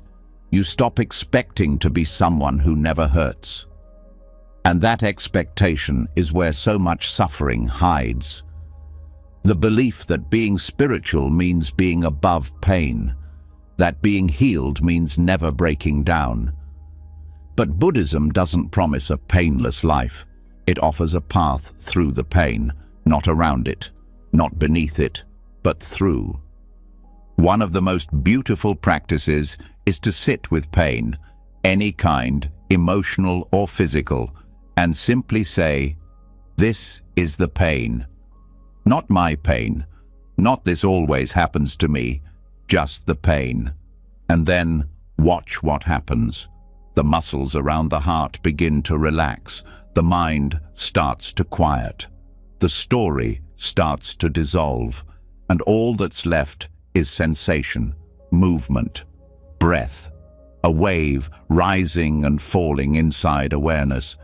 This shift doesn't erase the intensity, but it removes the loneliness. You stop feeling like the only one who's ever felt this way. You begin to remember how many others are feeling it too, right now. Somewhere, someone is also grieving, also hurting, also sitting awake in the middle of the night asking the same questions. And when you realize that, the heart begins to open. The pain becomes a bridge, not a wall. This is why compassion is so closely tied to wisdom in Buddhism. When you see your own pain clearly, without judgment, you can't help but see others with more softness. You stop expecting perfection. You stop needing people to act a certain way to feel safe. Because you know what it means to struggle, to feel lost. And that knowledge becomes your strength, not something you hide, but something you use. Pain, when not personalized, becomes a teacher. It shows you where you are attached, where you are afraid, where you still cling to control. But it also shows you how strong your awareness is, how deep your capacity for presence can go. Because the fact that you can sit and watch pain without collapsing into it, that is a miracle. That is growth. And pain, when met this way, often leads to insight. You start seeing what lies beneath it. Maybe the grief is pointing to a deep love. Maybe the fear is revealing a desire to protect something sacred. Maybe the anger is showing you a boundary that was crossed. These insights don't arise when we're running from pain. They arise when we stay, when we listen, when we stop turning it into a story about who we are. This doesn't mean we dismiss trauma or minimize difficulty. It means we stop turning them into identity. You can acknowledge what happened without becoming what happened. You can honor your pain without living inside it. This is the difference between clean pain and dirty pain. Clean pain is what life gives us. Dirty pain is what we add through resistance, shame, and storytelling. Buddhism helps us return to the clean version, the direct experience without the extra weight. And here's where this teaching becomes radical. Not only is your pain not personal, neither is your healing. When you heal, you contribute to the healing of others. Every time you meet pain with compassion instead of blame, you break a cycle. You create a new karmic possibility. You become a source of comfort, not because you offer advice, but because your presence is steady, because you know how to hold without fixing, because you've been there and you didn't collapse. Understanding dukkha as universal also prepares the mind for change. You stop being shocked when discomfort arises. You stop expecting the path to always be smooth. And this realism brings peace. Not the peace of constant ease, but the peace of knowing you can handle what comes. That you don't need life to protect you from all pain, you just need to stop turning pain into a prison. In practice, this means staying present with discomfort without labeling it. Sitting with sadness as sadness, with fear as fear. No need to attach a reason or explanation. No need to call it yours. And when you do this often enough, the pain loses its sharpness. Not because it's dulled, but because the self that clung to it begins to soften. You're no longer the one in pain. You're the one watching the pain. And that watcher is free. This is why the Buddha smiled, not because life was always easy, but because he understood the nature of pain. And in understanding it, he stopped being afraid of it. That's what awakening means. Not that pain ends, but that it no longer owns you. So now, let this truth settle into your breath. Let it live in your posture. When discomfort arises, don't tighten. Don't say, "Why me?" Say, "This is the pain," and breathe. That's enough. That's more than enough. Because you're not alone. You never were. And from this awareness of shared pain, of collective suffering softened by presence, we step now into something unexpected. A way of healing that doesn't fight at all. A recovery not through effort, but through yielding. Through the quiet power of letting go of resistance itself. And now, after seeing how pain softens when it is no longer personal, when it's seen as a universal condition instead of a private sentence, we move into a truth even more disarming. Most suffering doesn't come from pain itself. It comes from fighting it. From the quiet war the mind wages against what's already here. From the pushing, the bracing, the tightening. And in Buddhism, this fight has a name. It's called resistance. And the moment that resistance stops, something else begins. Recovery. Not forced, not achieved, simply allowed.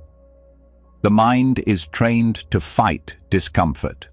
From an early age, it learns to react, to problem solve, to get away from whatever doesn't feel good. Pain, avoid it. Sadness, suppress it.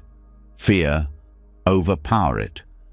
The result is a constant tug of war between what is happening and what the mind thinks should be happening. But no one wins that war. The pain stays. The fight drains energy, and the body never gets the chance to rest. Non-resistance is not giving up. It's giving space. It's the quiet choice to stop tightening around every experience, to let things be as they are without adding more to them. The pain comes, and you don't flinch. The thought arises, and you don't chase it. The emotion moves through, and you don't try to cage it. You allow, not because you agree with it, not because you like it, but because it's already here. And fighting it won't make it leave faster.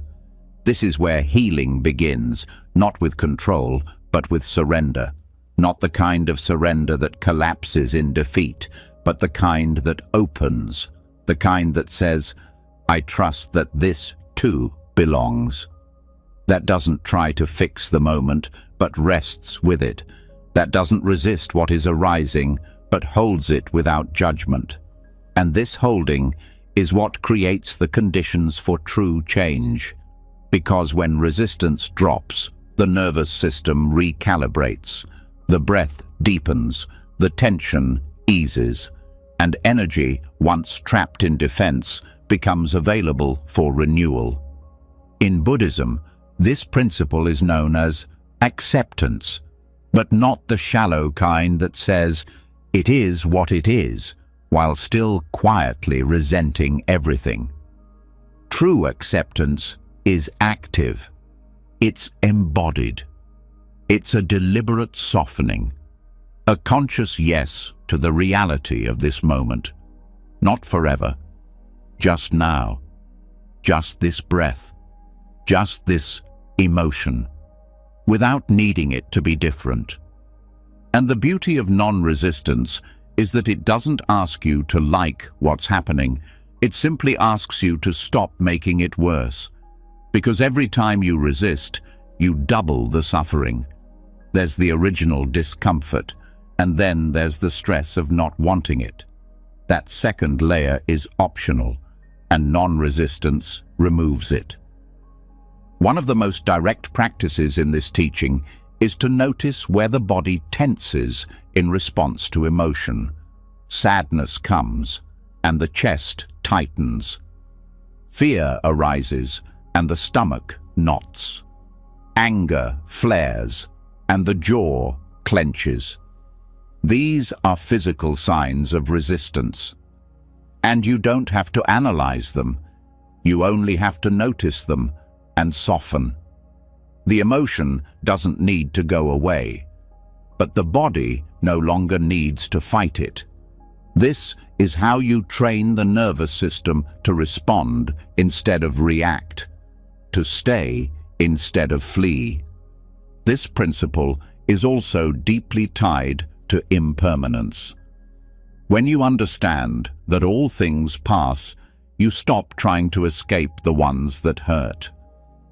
You begin to trust that every emotion, no matter how intense, has a natural lifespan. It will rise, it will peak, it will dissolve, but only if you don't interrupt it. Resistance interrupts, it traps, it freezes the emotion in place.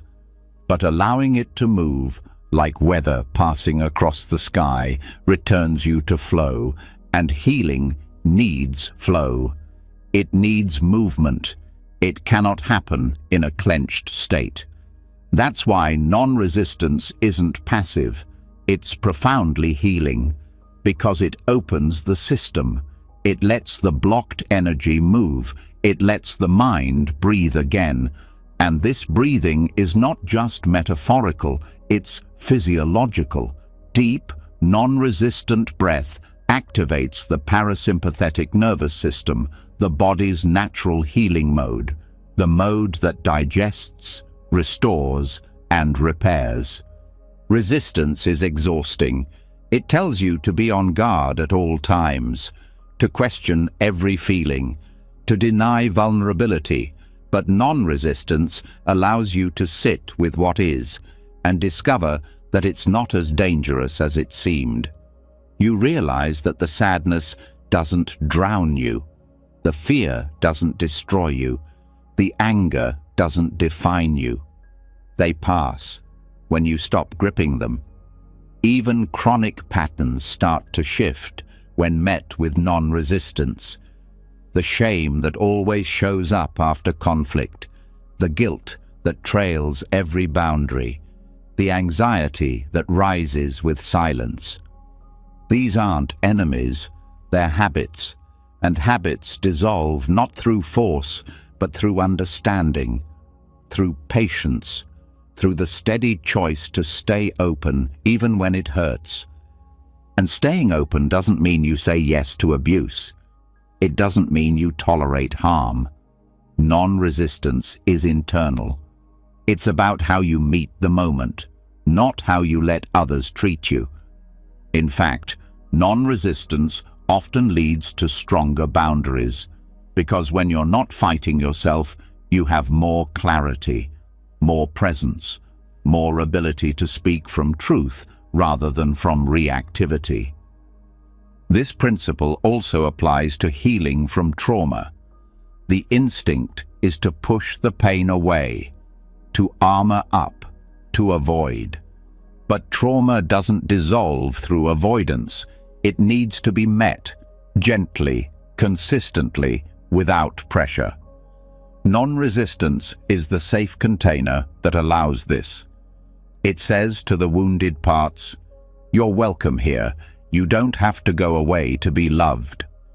And when those parts feel safe, they begin to relax. They begin to release their grip on your behavior. The flashbacks ease. The tension unwinds. Not because the past is changed, but because the present is no longer at war with it. Meditation becomes the training ground for this. You sit, thoughts arise, emotions surface. And instead of pushing them away, you notice them. You don't get lost in them, but you don't fight them either. You simply watch, with softness, with kindness. And in that watching, the system starts to trust again. Trust that it doesn't have to defend itself every moment. Trust that experience can come and go without being overwhelming. This trust is what allows the body to heal, because the body remembers everything, every moment of fear, every act of bracing, every time it wasn't safe to feel. Non-resistance is how you tell the body, "It's safe now."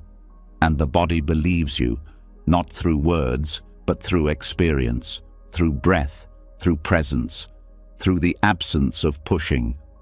Even in daily life, non-resistance can be practiced. A delay happens, you soften instead of clenching. Someone interrupts you, you pause instead of snapping. You feel sadness rising in a meeting, you allow it to exist quietly, without making it wrong. These are the moments that rewire you, that teach the mind and body a new way to live. And this new way is not about perfection. It's not about being above emotion. It's about being so present that nothing needs to be suppressed, that everything is allowed, that the full range of human experience can move through you without sticking, without damaging, without defining. This is what it means to live without resistance, to walk through the fire and not be burned. Not because you've numbed out, but because you've stopped fighting flames that were never meant to consume you. They were meant to pass. And when they pass, what's left is clarity. A quietness that doesn't come from winning a battle, but from never needing to fight it in the first place. A peace that wasn't earned, but revealed. Because peace is what's underneath resistance, always has been. So now, let your breath be soft. Let your body relax. Let the emotion rise without interruption. You don't need to chase it. You don't need to understand it. Just let it be. And in letting it be, you let yourself heal. And now, after resting in the soft strength of non-resistance, after watching the mind unclench and the body slowly begin to trust, we step into something deeper, something quieter than even silence. A journey with no map, no destination, no visible path. It doesn't ask for action, movement, or change on the outside. It asks for presence, the kind that shifts everything not by doing more, but by being here more fully. This is the inner pilgrimage, the most radical healing path of all, not because it goes somewhere, but because it leads you back to what was never missing. In a world obsessed with progress, presence is overlooked. We are taught to move, to improve, to upgrade our lives with constant motion. And yet, in Buddhist tradition, the greatest transformation often happens through stillness. Monks walk slowly, deliberately, sometimes in circles, not to reach a place, but to dissolve the one inside who needs to get somewhere. The real journey is not forward, it's inward, and it begins by stopping. Presence is not sitting still on the outside while racing on the inside. It's not pretending to be calm while planning 10 steps ahead. It's the full arrival of attention in this moment, with nothing held back. It's when breath, thought, body, and awareness meet in one place, not as a performance, but as a return to what's always been true. This, right here, is enough. Healing without movement sounds impossible to the busy mind. We think pain must be solved through action. That change must be visible to count. But Buddhism reveals something different. Presence itself heals, because presence is the only state where wholeness can be felt, not in remembering, not in hoping, in being. When the mind is not chasing, the heart begins to open, and the moment you stop reaching forward or falling back, something astonishing is revealed. You are already whole. This kind of healing doesn't erase pain. It holds it in a new way. The anger, the fear, the grief, they still arise, but presence doesn't flinch. It doesn't escape. It doesn't layer more pain on top. It watches, it breathes, it stays. And this staying is what breaks the old cycles. The ones that said, run when it hurts. The ones that said, fix what you feel. The ones that said, you're not there yet. Presence doesn't agree with any of them. It knows that this moment is enough to begin and enough to end. The inner pilgrimage begins when you choose not to leave the moment, when you decide to bring your full attention to the ordinary, your breath, the warmth in your hands, the weight of your body on the seat. Nothing needs to change. No insight needs to arise. The practice is not to become someone else. It's to remove what blocks the truth that you are already someone sacred. In meditation, this is often what surprises people most, that by doing nothing, so much arises. The grief we forgot about, the longing we covered up with goals, the peace we didn't know was available. Stillness doesn't create these things, it reveals them. And in that revelation, the healing begins, slowly, gently, not through willpower, but through presence. You may notice restlessness, the part of the mind that wants to get up, check something, achieve something. That's part of the journey too. Presence doesn't reject it, it watches it. And in that watching, the restlessness begins to lose its grip. The more you see your patterns without judgment, the more those patterns unravel, because they feed on avoidance, and presence doesn't avoid. This is why monks live lives that look so still from the outside, not because they've given up on life, but because they've chosen to meet it without filters. They walk slowly, eat slowly, speak rarely, not to withdraw, but to fully engage, to hear the subtleties, to meet the moment naked of distraction. Their movement is deliberate, their attention whole, and that whole attention is the most powerful healing force we have. In daily life, this practice looks like simplicity. Drinking a cup of tea without thinking of the next task, taking a breath before responding, watching the sky without needing to take a photo. These are not small acts, they are acts of devotion. Devotion to reality as it is, not how the mind wants it to be. And in that devotion, the mind softens, the heart opens, the need to escape begins to fade. Presence also changes how we relate to our past. The old stories lose power when they're not rehearsed. The wounds stop defining us when we stop returning to them with resistance. Not because we forget, but because we meet them with new awareness. The inner pilgrimage doesn't walk away from the past. It walks through it, step by breath-filled step, until there's nothing left but stillness. And in this stillness, forgiveness becomes possible. Not as an act of the will, but as a natural opening. You stop needing the past to be different because you're no longer trapped in it. You stop needing others to validate your story because you've made peace with silence. You stop needing proof of your worth because presence proves it every moment you stay. Presence also brings clarity. You start to see what matters, not because someone told you, but because the noise begins to fall away. You stop chasing what doesn't feed you. You stop entertaining what drains you. Because when you are deeply present, the body tells the truth. The breath shortens when you betray yourself. The stomach tightens when you ignore your intuition. And presence gives you the courage to listen. This listening is sacred. It connects you to something deeper than logic, a knowing that doesn't shout, a wisdom that arrives in quiet moments.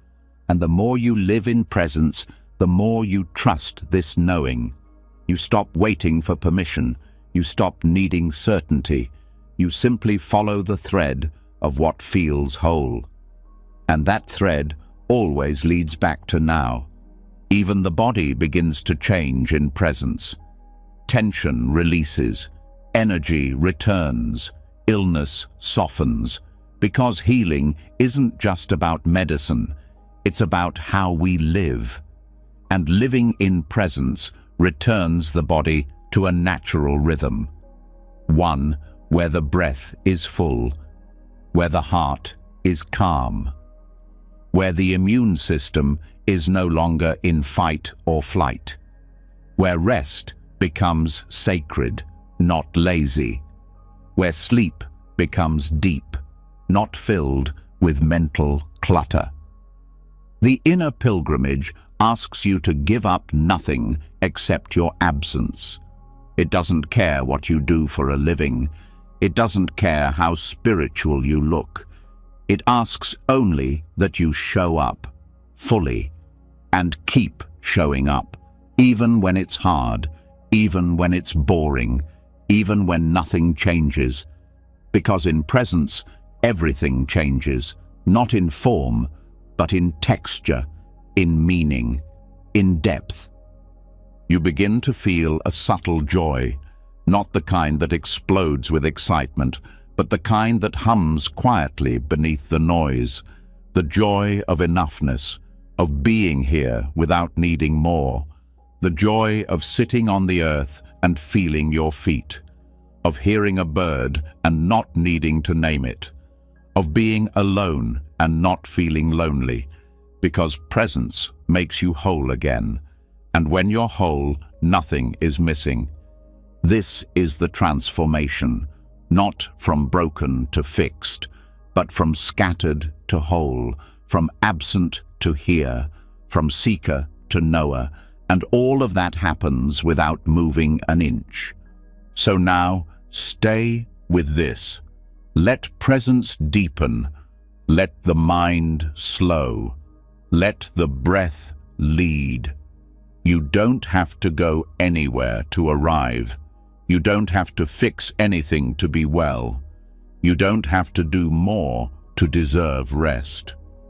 This is the path that circles back to itself, the one that ends where it began, the one that shows you that peace was never somewhere else.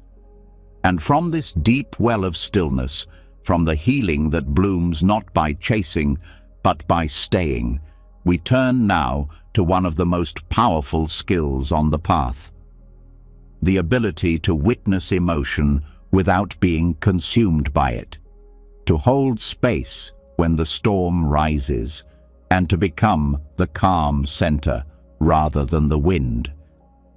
And now, from the still ground of presence, where nothing outside needs to change for healing to begin, we step into one of the most turbulent places inside the human experience, the emotional flashback. That sudden wave of fear, shame, rage, or helplessness that seems to come from nowhere. It pulls the body into fight or freeze, pulls the mind into panic, and makes the heart believe that something is wrong right now. But often, nothing is wrong in the present. It's the past, returning through the body. And this is where mindfulness becomes more than calm. It becomes survival. Emotional flashbacks are not always obvious.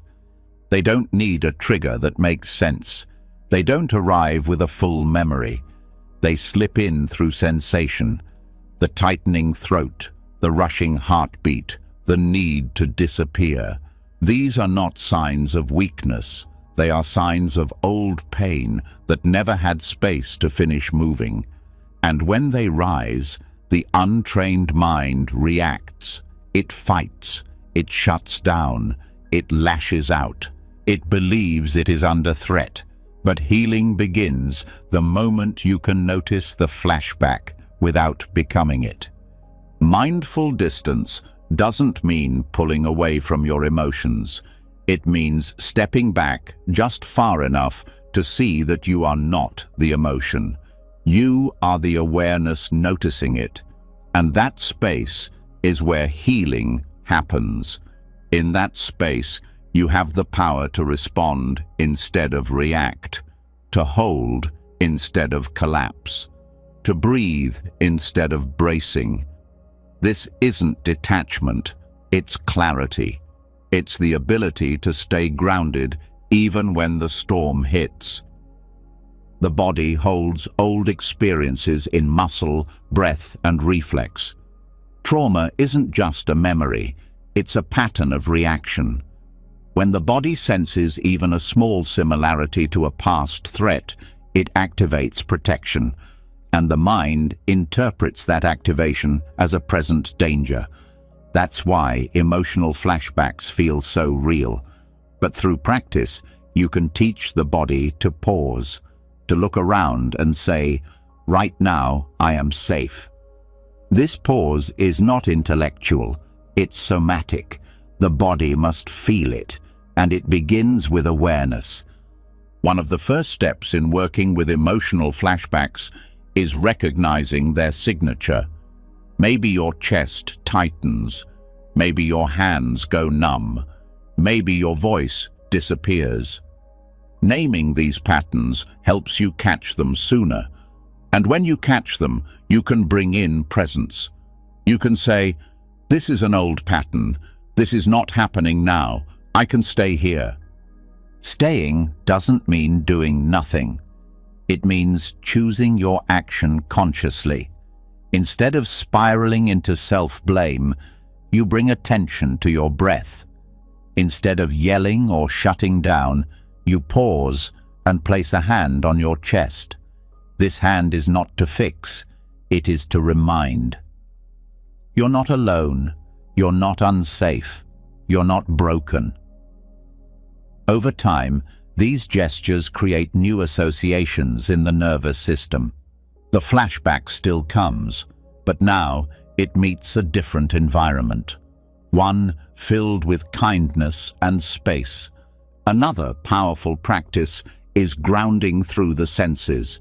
When the mind gets hijacked by old stories, the body can bring you back. Name 5 things you see. Feel the weight of your feet. Hear the quiet sounds around you. These anchors reconnect you to the present moment. They tell the body, we're not back there, we're here, and here we can breathe. Mindful distance also means allowing the emotion to move without needing to explain it. Often, the mind wants to understand before it allows. It wants a story, a reason. But emotion doesn't need to be understood to be valid. You can feel rage without knowing its roots. You can cry without a clear cause. The important thing is that you witness it without merging into it.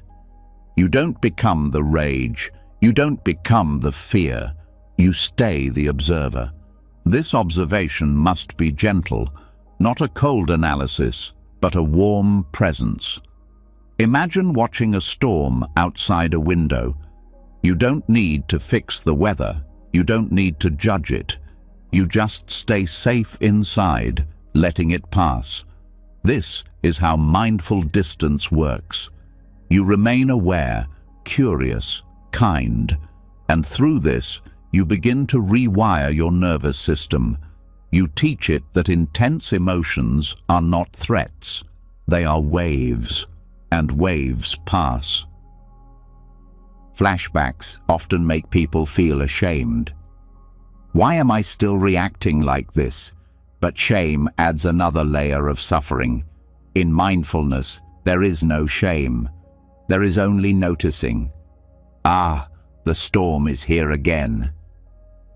You don't scold the sky for raining. You acknowledge it. You make space for it. You give it time to move through. That's all healing asks for. Time, space, presence. Sometimes the flashback won't end right away. That's okay. The goal is not to stop it. The goal is to stay present with it, without turning it into identity. You can say, a part of me is afraid, instead of, I am afraid. You can say, sadness is moving through, instead of, I am broken. Language matters. The way we speak to ourselves shapes the nervous system's response. It either creates more fear or more freedom. The more you practice this, the more you'll notice your capacity expanding. What used to overwhelm now becomes manageable. What used to trigger shutdown now invites inquiry. And this expansion is not just mental, it's physical. The breath becomes fuller, the posture softens, the muscles stop anticipating attack. This is not imagined healing, it's real. And it starts with just one moment of not reacting. Journaling can help with this. Not to analyze, but to track patterns. To write what happened in the body, what story the mind told, what action you took. Over time, you'll see how your awareness grew. You'll see fewer reactions, more responses, fewer spirals, more pauses. And these are the signs of recovery, not perfection, but presence. Sometimes you will still react. That's not failure. That's part of the path. The goal is not to never get triggered. The goal is to shorten the time between trigger and presence, to recover faster, to come home to yourself sooner. Every moment you do that is a step toward freedom. The inner witness grows stronger each time you return. It becomes your steady companion. You feel fear rise, and the witness says, stay. You feel anger boil, and the witness says, breathe. You feel the urge to run, and the witness says, this will pass. And it does. Not because you forced it, but because you didn't fuel it. This is the power of mindful distance. It gives you your life back. It gives you choice. In the middle of the storm, it says, you don't have to become this. You can stay with this. And that staying, moment by moment, rewrites the nervous system, from panic to peace, from reactivity to response, from survival to sovereignty. And now that this foundation is laid, now that the storms are no longer gods but weather, we're ready for a deeper release. Not through the mind, but through ritual. Through letting go of who we thought we were. Through burning the old self, not with violence, but with reverence. And now, from the calm center of mindful distance, where the storm no longer controls you, but simply passes through, you arrive at something sacred. A point of no return, not because anything is taken from you, but because something inside is finally ready to be released. The old self, the worn-out identity that formed in reaction to pain, fear, expectations, or survival. The one you built to protect yourself, to be accepted, to make sense of a world that often didn't. But now, that identity is too small, and holding on to it hurts more than letting it go. In Buddhist tradition, rebirth is not just about what happens after death. It's what happens in the middle of life. A conscious release of who we used to be, followed by a quiet stepping into who we've always been underneath. This is not metaphor. It is ritual. It is real. The self is not solid. It is made of choices, habits, memories, beliefs, and all of those can be unlearned. The fire doesn't burn the body. It burns the story. It turns the false into ash, and from that ash, something honest grows. Releasing the old self begins with seeing it clearly, not with judgment, but with truth. The roles you've played, the masks you've worn, the lies you believed about what makes you lovable, worthy, safe. Maybe it was the high achiever, the fixer, the quiet one, the fighter.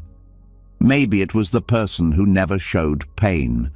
Maybe it was the one who always said yes. These identities served a purpose. They helped you survive. But now, they block the very peace you're trying to find. They whisper stories of limitation, of fear, of not enough. And the more you carry them, the heavier they become. This is where ritual becomes healing, not because it changes the outside, but because it gives the inner world a clear turning point. In Buddhist cultures, symbolic acts are used to mark the end of something. Lighting a candle to say goodbye, chanting to honor what is no longer needed, walking in silence to represent a crossing. These gestures are not superstitions. They are anchors. They show the nervous system, the mind, and the heart. We are done with this. We are stepping forward. One such practice is writing a letter to the self you are ready to let go of, speaking directly to the identity that no longer fits. You thank it for its service. You name what it did to keep you safe, and then you release it. You can burn the letter. You can bury it. You can speak it aloud under the sky. The act itself is simple, but the impact is deep. The mind remembers what the body feels, and when you physically release a symbol of your old self, you begin to believe the shift. Another practice is the inner funeral, not morbid, not sad, but reverent. You close your eyes and picture the version of yourself you are ready to release. You see their posture, their expression, the weight they carry. You bow to them, not with resentment, but with gratitude. And then, in your mind, you let them return to the earth. You say goodbye, you breathe. And when you open your eyes, you don't rush. You sit in the stillness of what now remains. And what remains is not emptiness, it's space. That space is where the new self begins to grow. Not something you create with effort, something that arises naturally when the old constraints fall away. You don't have to know who you are yet.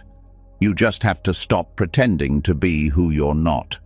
The clarity will come. But first, the fire. First, the goodbye.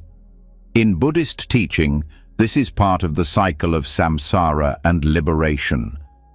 The wheel of becoming turns when we cling to form, to identity, to fixed roles. Liberation begins when we see that none of it lasts, that the self is a process, not a product, that what you are is not the name you answer to or the history you carry. It is the awareness behind all of it, timeless, unwounded, vast. Rebirth is not a goal.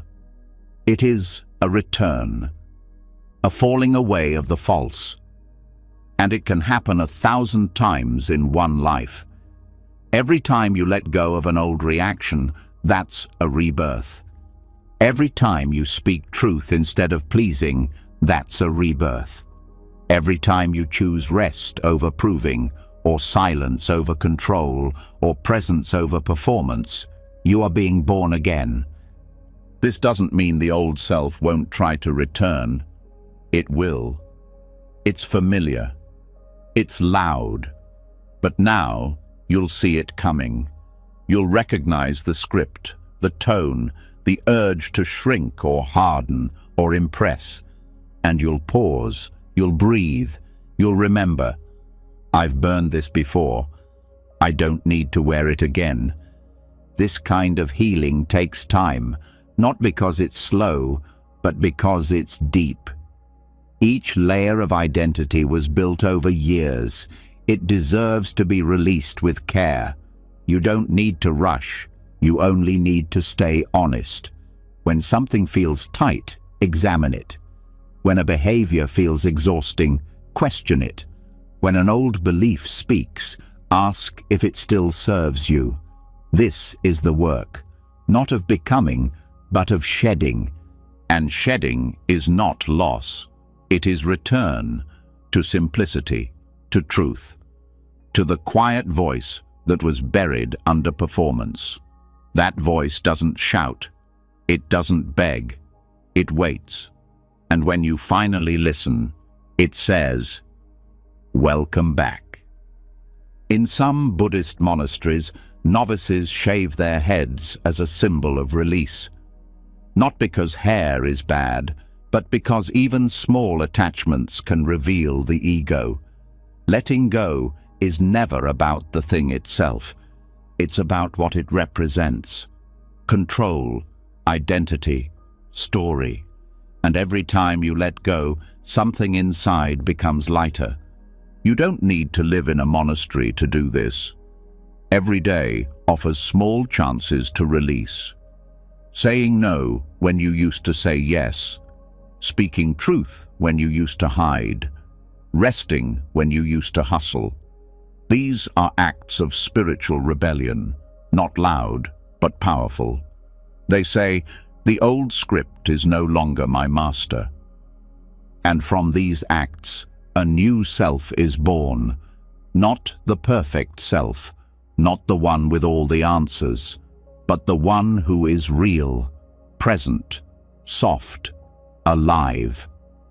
You stop measuring your worth in outcomes. You stop seeking validation from outside. You become your own witness. And that witnessing is what changes everything. The more you burn the false self, the more space you make for joy. Not the kind that needs a reason, the kind that rises quietly when you are fully here. The kind that exists not in achieving, but in being. And being, when not weighed down by masks, feels like peace. This is not about erasing the past. It's about honoring it while no longer living inside it.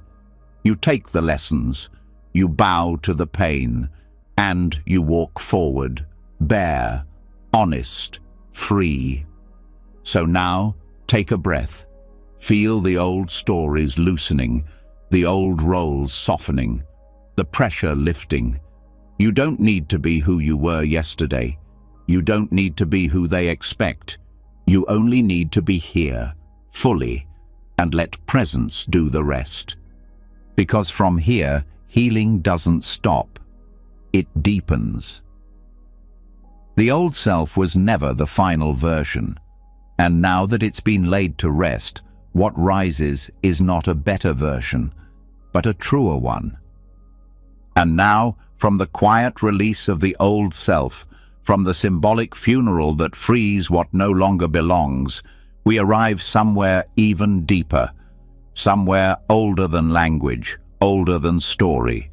The body, not the body as appearance or structure or label, but as experience, as sensation, as the place where everything unresolved waits to be felt. Because while the mind spins in narrative, the body tells the truth. And it doesn't speak in words. It speaks in tension, numbness, pressure, stillness. It speaks through presence, if we know how to listen.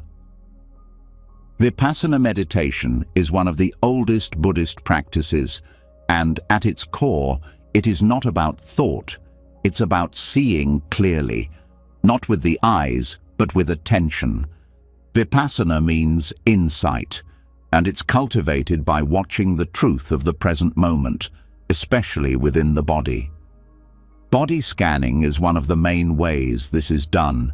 You sit, you close your eyes, and you bring your attention inch by inch to each part of the body.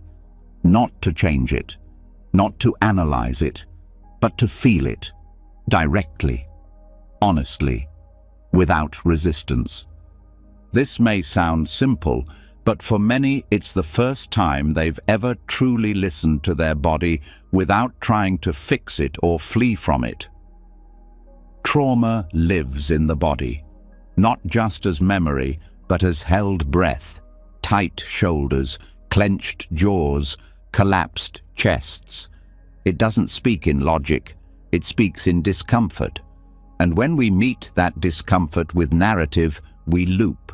But when we meet it with awareness, it begins to soften. The body scan is not a relaxation technique, although it may result in deep rest. It's a practice of returning to the actual sensations of the present moment without judgment.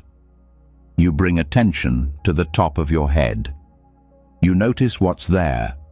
Maybe warmth, maybe tingling, maybe nothing.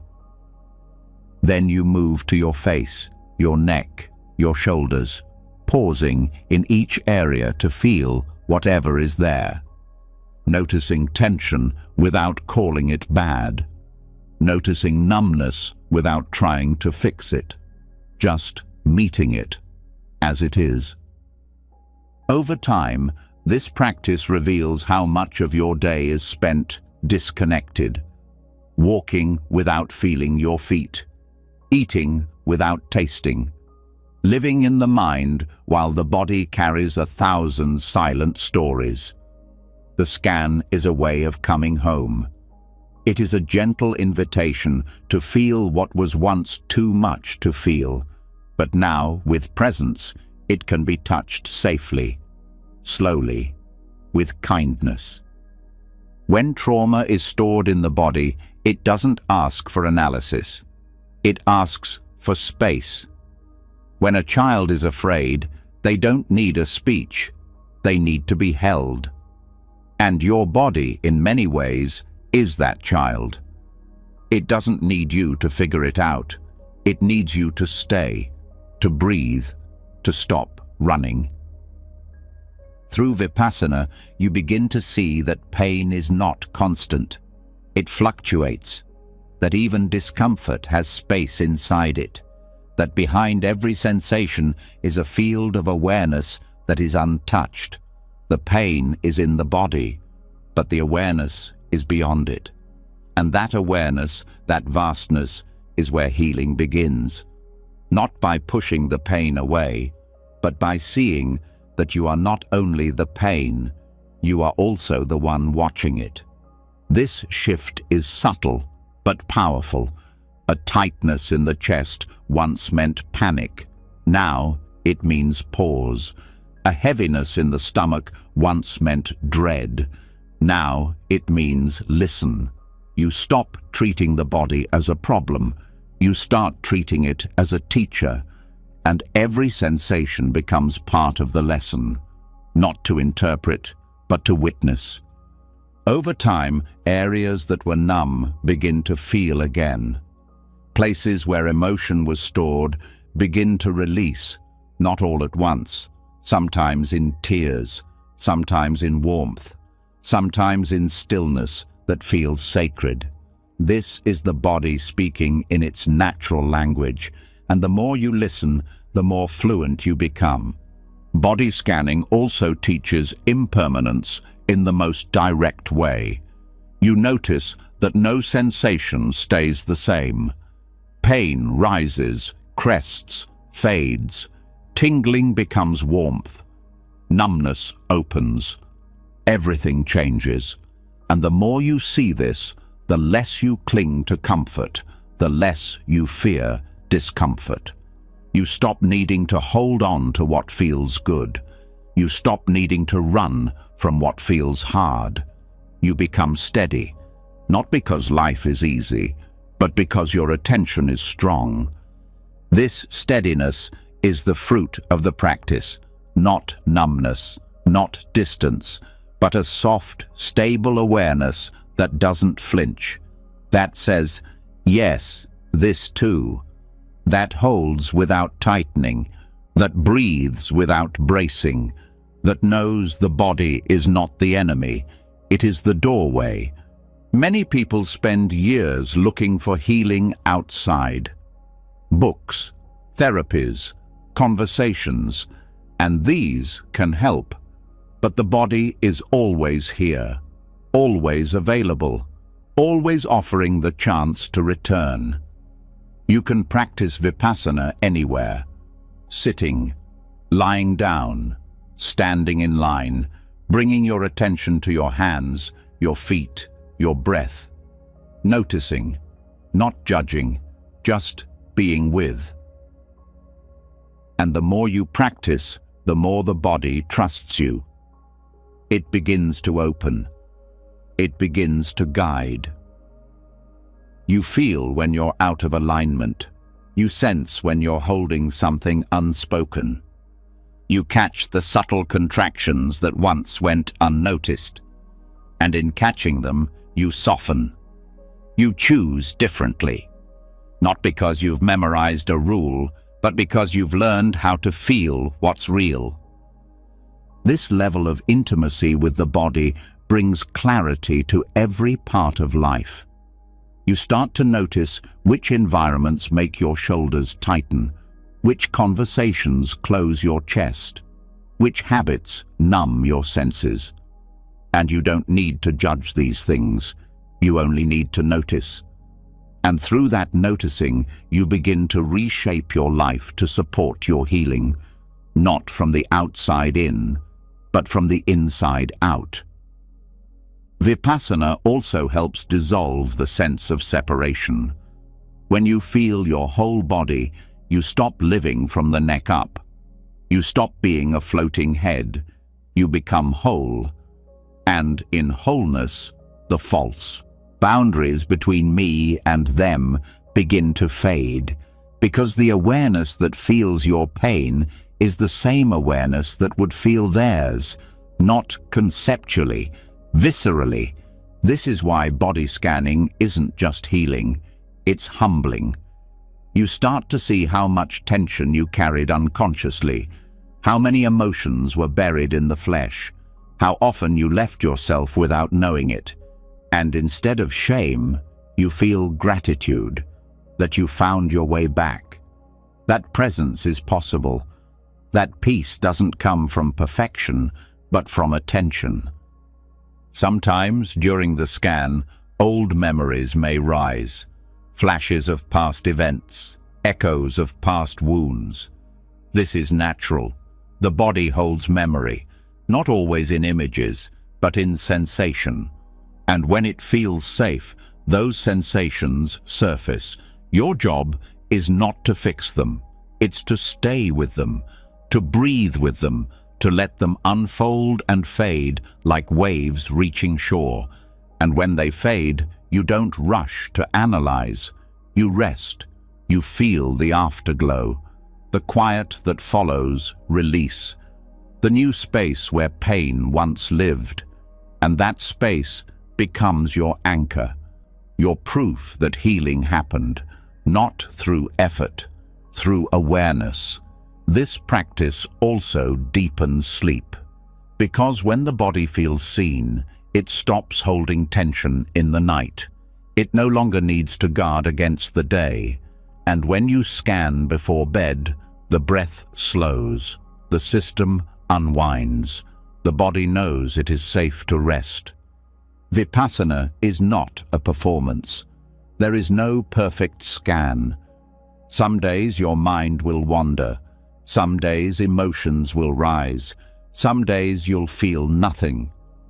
This is all part of the practice. You don't need to succeed. You only need to show up consistently, kindly, curiously. And as you do, the relationship with your body becomes one of partnership. You stop forcing it to carry what it no longer needs. You stop blaming it for feeling. You start thanking it for speaking. And this gratitude itself becomes healing. So now let yourself settle. Feel the weight of your body, the contact with the surface beneath you, the rise of the breath, the subtle movement in the chest. This is not background noise. This is the practice. You are here, fully, gently, without escape. And now, from the raw honesty of the body, where tension has spoken, emotion has surfaced, and presence has listened, we move into something even more subtle, something that cannot be touched or scanned or mapped, yet it is always there. The Dharma, not as a set of rules or teachings, but as a living truth. A force that moves beneath the surface of everything. A medicine that doesn't need to be chased, memorized, or micromanaged, because once it's absorbed, it keeps working, quietly, deeply, even when we stop thinking about it, even when we sleep. Most healing paths in life are effort-driven. We try, we push, we plan our recovery, force progress, measure results, and often that effort is what slows us down. It turns healing into another goal, another self-improvement project. But the Dharma, the natural law of reality that the Buddha pointed to, doesn't require that kind of control. It works differently. It teaches that when we stop interfering, when we stop trying to fix ourselves every second, we actually start to heal faster. Not because we did more, but because we got out of the way. Trusting the Dharma means learning how to let go without giving up. It's understanding that once a seed of truth is planted, it grows in its own time. You don't have to hover over it. You don't have to pull at its roots. You create the right conditions like water and sun, and then you allow, you rest, and the wisdom you've absorbed begins to do its work, naturally, invisibly, reliably. This is not blind faith. It's a different kind of knowing, a knowing that arises after direct experience, after feeling presence settle your nervous system, after watching non-resistance dissolve old pain, after seeing identity fall away and peace rush in. Once you've touched that, something changes. You begin to sense that the healing isn't coming from your effort. It's coming from alignment, from truth, from Dharma. And Dharma doesn't need to be memorized. It needs to be lived, felt, trusted. Just like gravity, it's always pulling you back to center, even when you forget, even when you wander, even when you fall back into fear. The Dharma is patient. It keeps working quietly beneath the noise of doubt and distraction. You might think nothing is changing, but the roots are growing, the soil is shifting, and one day something rises and surprises you. A new reaction, a moment of clarity, a peace that wasn't there before. That's the Dharma in motion. One of the greatest teachings of the Buddha was that the path to liberation is already within us. The Dharma is not external. It is not something added. It is something uncovered. It is the natural intelligence of life itself. And the more you trust it, the more you notice how it shows up in unexpected ways. A sudden release during meditation, a deep breath that happens without planning, a flash of insight in the middle of a conversation. These are not random. They are signs that your system is unwinding, that the teachings are landing, that the inner healing is activating.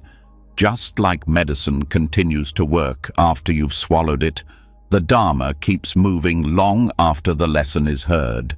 Your mind doesn't need to remember every word. Your heart does. Your cells do. Your body remembers truth in a way thought cannot. And that's why sleep becomes sacred in Buddhist practice, not just as rest, but as surrender. A time when the mind steps aside and the Dharma keeps working. The patterns that were being held so tightly begin to relax. The fear that clung to control starts to melt. And without knowing how, you wake up a little lighter, a little clearer, a little more open. This is why trust is a central part of the path. Not trust in a teacher or system, but trust in the process, in the deep intelligence of life, in the knowing that you don't need to hold it all for it to keep moving. That not everything must be understood to be healed. Some wounds dissolve when they're no longer defended. Some suffering ends not through thinking, but through resting. Rest becomes a practice when you believe in the unseen. When you stop needing proof in every moment. When you understand that the soil does its work even in darkness. This kind of trust is powerful. It allows the nervous system to stop bracing. It allows the heart to stop grasping. It lets the body feel safe enough to exhale, to drop into deep rest, to trust that something larger is holding you. The Dharma does not reward effort with success. It reveals peace through surrender, not passive surrender, conscious surrender. A willingness to be moved by life instead of constantly controlling it. And this shift from controller to participant is where healing deepens beyond the visible. Many practitioners notice that their greatest growth happens not during meditation, but in how they live outside of it. In how they breathe during an argument. In how they pause when triggered. In how they respond to change. That's Dharma at work. It's not loud. It doesn't shout, "Here I am." It moves like a river, subtle, strong, shaping everything in its path.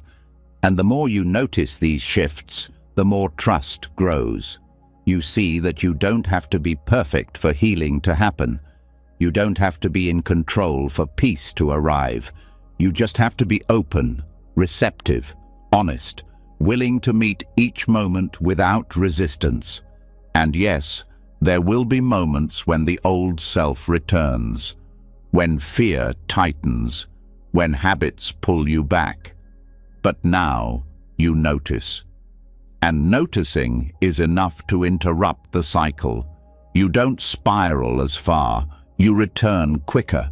You feel the Dharma bringing you back, not through punishment, but through quiet guidance, like a compass realigning itself when shaken.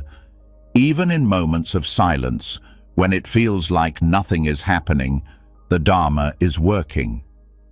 Real transformation often happens between the breakthroughs, in the stillness, in the mundane, in the pauses where the ego isn't busy trying to heal itself. That's where space opens. That's where clarity enters.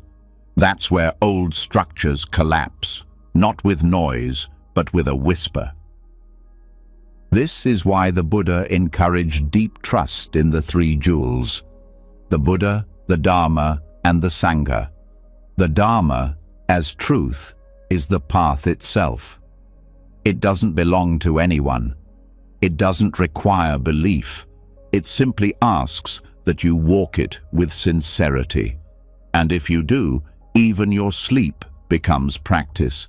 Even your breath becomes teaching. Even your silence becomes sacred. You are not asked to carry your healing alone. You are asked to meet it and then let it move on its own.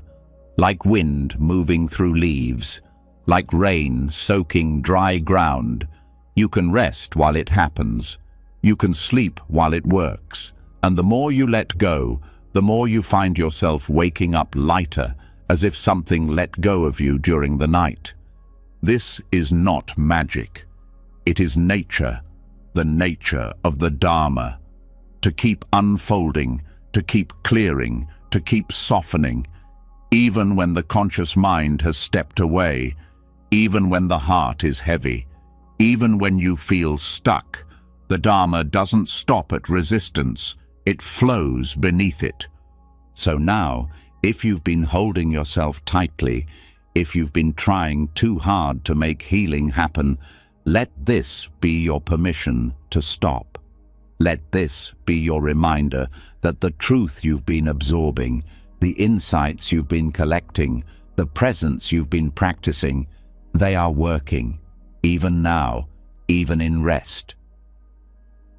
The Dharma doesn't forget you. It lives in you, and every moment of surrender is a doorway, a falling into the current of something that never needed you to lead, only to follow, quietly, humbly, with trust. And now, from the unseen healing that works even in silence, from the soft trust that arises when we stop forcing the process, we move into one of the most uncomfortable truths for the modern mind. That maybe healing doesn't mean fixing. Maybe peace doesn't come from becoming something better. Maybe, in the deepest way, the path isn't about adding more, but dropping the illusion that anything was wrong with us to begin with. This is the radical doorway that Buddhist insight quietly opens. The refusal to fix. Not because we don't care about growth, but because we begin to see that the urge to improve is often just another layer of suffering dressed up as progress. The Western mindset is steeped in self-improvement. It tells us that we're projects under construction, that we are not enough until we upgrade, that happiness is earned through achievement, that peace arrives when we've finally solved all our flaws. But Buddhism points to something else. It whispers that the one trying so hard to improve is also the one keeping the suffering alive, that the fixing mind is the restless mind, that the identity built around self-improvement still revolves around lack. This doesn't mean change is bad. It means that chasing change from the idea that you're broken can never lead to wholeness. You might look successful on the surface, but if your efforts are rooted in rejection of yourself, the results will always feel hollow. You can meditate for hours and still be ruled by the belief that something's missing. You can read every book, say every mantra, follow every rule, and still feel like a problem waiting to be solved. Buddhism flips that on its head. It doesn't tell you to become your best self. It tells you to stop believing in a fixed self altogether, not to destroy it violently, but to watch it gently dissolve. And that shift begins when you stop trying to fix your feelings, your thoughts, your identity, and start sitting with them as they are. As weather, as passing conditions, not as definitions of who you are. The refusal to fix is not apathy, it's presence. It's the bold decision to meet yourself exactly as you are and stop reaching for a better version. Not because you couldn't grow, but because this moment doesn't need to be traded for another one. The breath in your lungs right now is not inferior to the one you'll have after 10 years of practice. It's the doorway, not the obstacle. When you sit without the intention to improve, something rare begins to unfold. You begin to notice how much peace is already here, how much energy was being wasted trying to reach some perfect mental state, how many quiet joys were missed because you were measuring your progress instead of living your life. You begin to feel life directly, not filtered through the lens of becoming someone else, but met with full presence. This is where real clarity emerges. This teaching is especially important for those who have been on the path a long time, because the trap of spiritual ambition is real. You start wanting to be the calmest, the wisest, the most awakened. And suddenly, the practice becomes another ladder. But there is no ladder. There is only here. And if your practice isn't bringing you deeper into this breath, this body, this moment, it's just another disguise for control.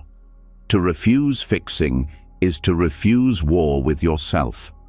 It's the choice to stop dissecting every reaction, to stop turning every flaw into a project, to stop performing growth and actually rest in awareness. Because awareness doesn't need to fix, it sees, and in that seeing, many things that once felt broken begin to soften, not through strategy, but through attention. This teaching is echoed in the Zen phrase, just this moment, just this feeling, just this breath. No commentary, no improvement, just meeting what is. And that's the hardest thing for the ego to accept, because the ego survives by being dissatisfied. It needs a problem to solve. But the moment you stop feeding it a problem, its grip starts to loosen. And what remains isn't emptiness, it's spaciousness. Letting go of the fixing mind reveals how deeply we've been conditioned to relate to ourselves as projects, how even our inner work can become a performance. But healing doesn't require performance.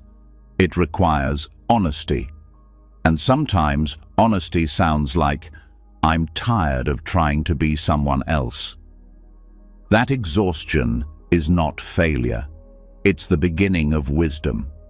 Because from that place, you can finally rest. And in rest, healing that you never had to earn begins to arrive. This doesn't mean we don't take responsibility. It doesn't mean we ignore behavior that causes harm. But we approach it differently. Not from the belief that we're defective, but from compassion, from the understanding that when pain is met without judgment, it softens. That change happens not through self-attack, but through clarity.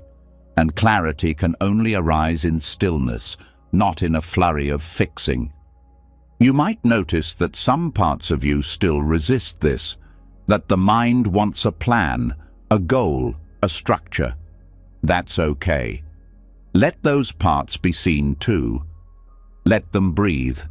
Don't fix them either. Let them exist in the same field of awareness as everything else. The part of you that wants to fix is also welcome, but it doesn't need to be in charge. As you rest in this perspective, a quiet confidence starts to emerge. Not the confidence that comes from achievement, but the confidence that comes from presence. You realize that you can hold your anger without trying to eliminate it. You can sit with sadness without trying to analyze it. You can feel fear without trying to conquer it. And in doing so, these emotions begin to shift, not because you made them, because you didn't interfere. This is the great paradox of the path. that the less you try to change, the more change arises naturally. The less you grip, the more fluid things become. The more you allow, the more you see that what you were seeking was always right here. You also begin to notice others differently. When you stop trying to fix yourself, you stop trying to fix everyone else. You listen more, you judge less. You hold space instead of offering advice. And your presence becomes healing, not because of what you say, but because of how you are. Settled, soft, real. There's a kind of sacredness that comes from being with someone who no longer needs to be impressive, who no longer performs growth, who meets the moment without an agenda, and you can become that person for yourself and for others. Not by achieving some level of spiritual perfection, but by letting go of the illusion that there was a level to reach in the first place. This teaching does not mean you will never feel pain again, or that you will never fall back into patterns. It means that even when you do, you don't abandon yourself. You don't turn the moment into a problem. You don't rush to improve it. You sit, you feel, you breathe. And the wave passes, not because you controlled it, but because you didn't. And slowly, your life begins to feel different, lighter, not because all the pain is gone, but because you stopped making it wrong, simpler.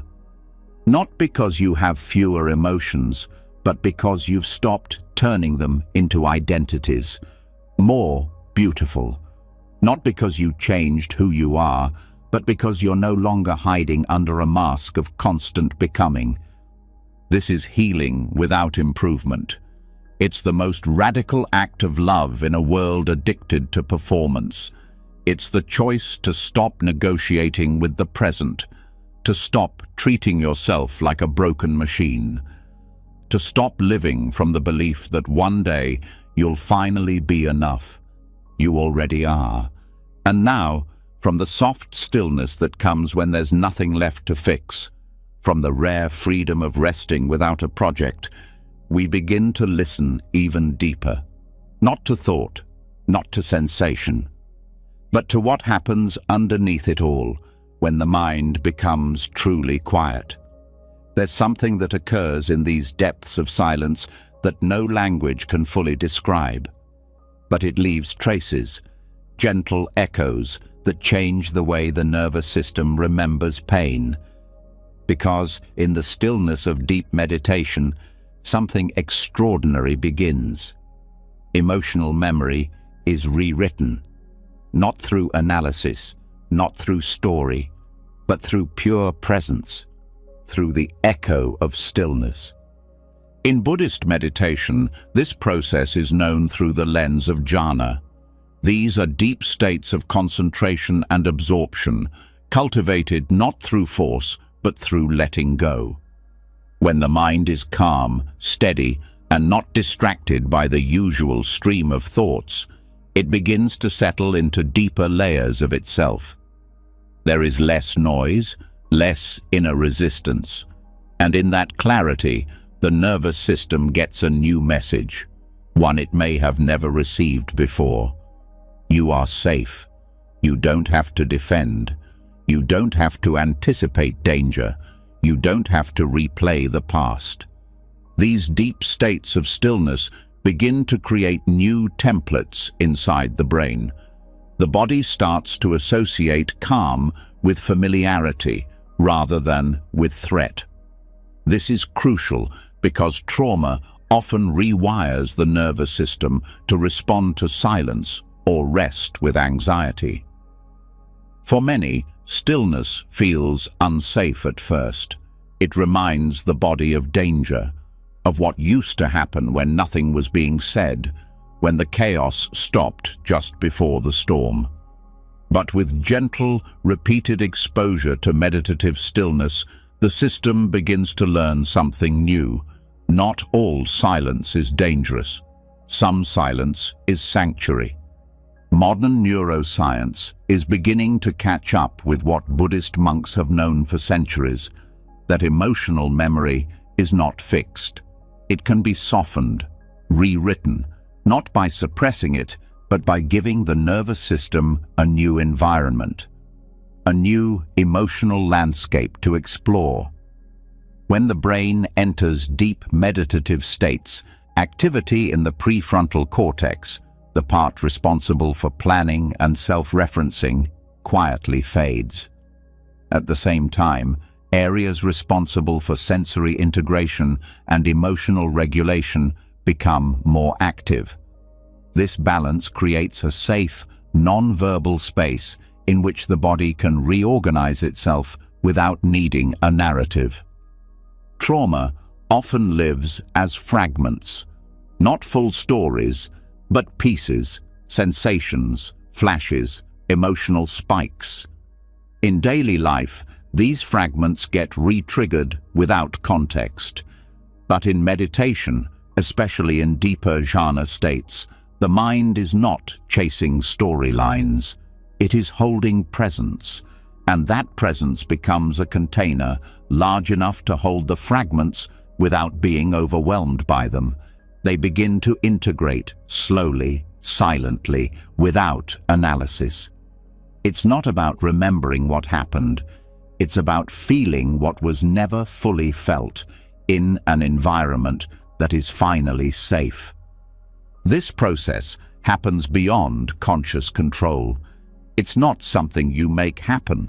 It's something that unfolds when the conditions are right. That's why meditation is not about effort.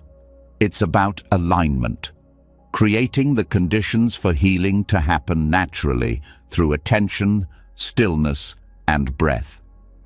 Each time the mind rests deeply, the body receives that rest as nourishment.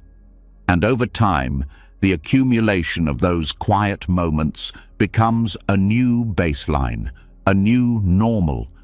Emotional memory begins to loosen its grip. The sharp edges of old pain become dull.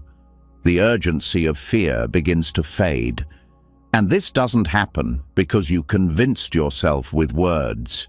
It happens because your nervous system started to believe something different. It started to believe the present moment could be trusted. And once that belief takes root, old survival patterns begin to let go. The beauty of jhana is that it's not an escape. It's a return to what the mind is like when it's not split, when it's not chasing the past or fearing the future. In these states, there's no pressure to remember who you were, no need to compare. The sense of self that is always narrating, always performing, falls silent. And what remains is pure experience, direct, wordless, safe. That wordless safety is what begins to replace the emotional residue of past trauma. This doesn't mean the trauma is erased.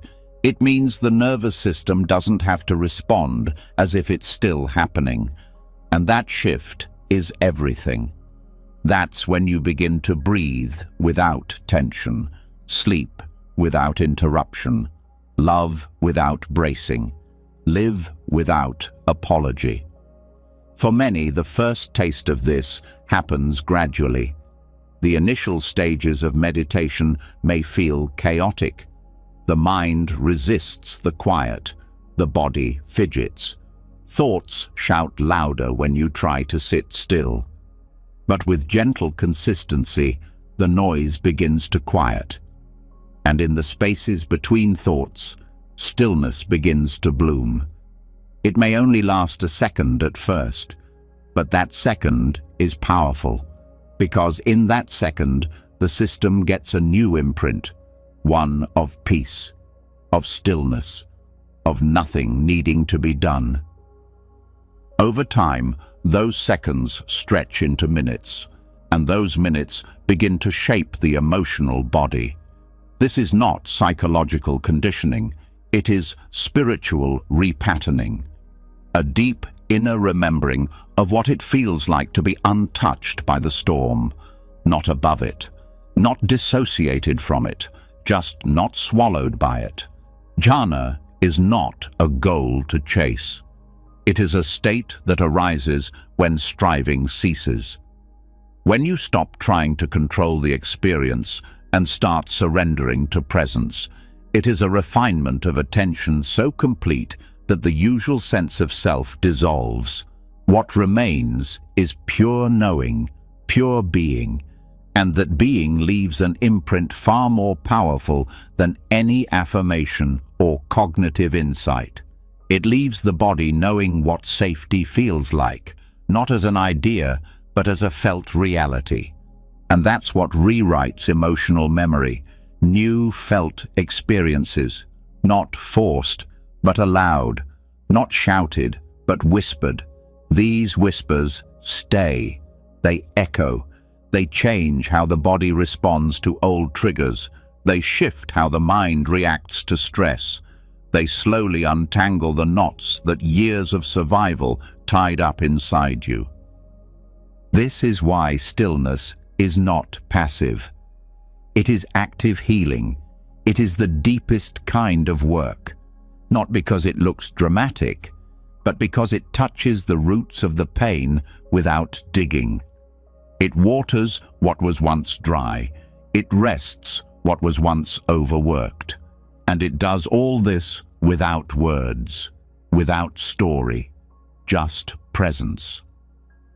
For many trauma survivors, jhana offers something that therapy alone cannot reach: a wordless homecoming, a way to feel safe inside without needing to be told it's safe. A knowing that comes from experience, not explanation. And once that knowing is felt, it changes everything. You no longer need to avoid silence. You begin to seek it, not to escape the world, but to recharge in truth. You stop being afraid of being alone with your mind, because your mind is no longer a battlefield. It's becoming a garden, and the seeds planted in jhana, the seeds of peace, spaciousness, equanimity, grow with time, attention, and rest. Even if you never reach the deeper jhana states, even if you only touch the surface, the path still works. Because every moment of stillness teaches the body something new. Every breath taken in non-resistance becomes a medicine. Every second of full presence becomes a thread in a new emotional tapestry, one not woven in trauma, but in trust. So now, breathe into this, not to control it, just to meet it. Let the silence echo. Let the stillness do what thought cannot. You are not missing anything. You are not late. You are not behind. The healing is already happening, inside, beneath the surface, where language never needed to reach. And now, from the silent ground, where deep stillness rewires old emotional memory, not through effort, but through presence, we arrive at a wound that often hides behind kindness. The exhaustion that builds not just from doing too much, but from needing to be too much. This is compassion fatigue, and in the Buddhist view, it is not simply physical or emotional burnout. It is a sign that the self has expanded beyond its true role, that somewhere the healer has mistaken themselves for the healing, that the one who helps began to believe they had to hold everything, fix everything, be everything, and underneath that weight, something quietly begins to break. Compassion fatigue often arises in those who have made it their life's purpose to care for others. Parents, therapists, doctors, teachers, spiritual leaders, friends who always say yes.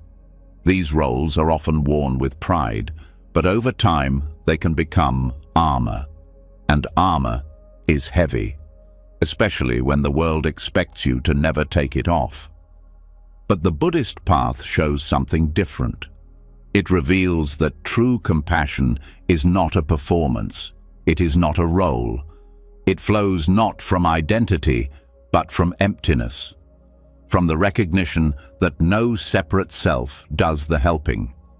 That help simply arises when suffering is seen clearly.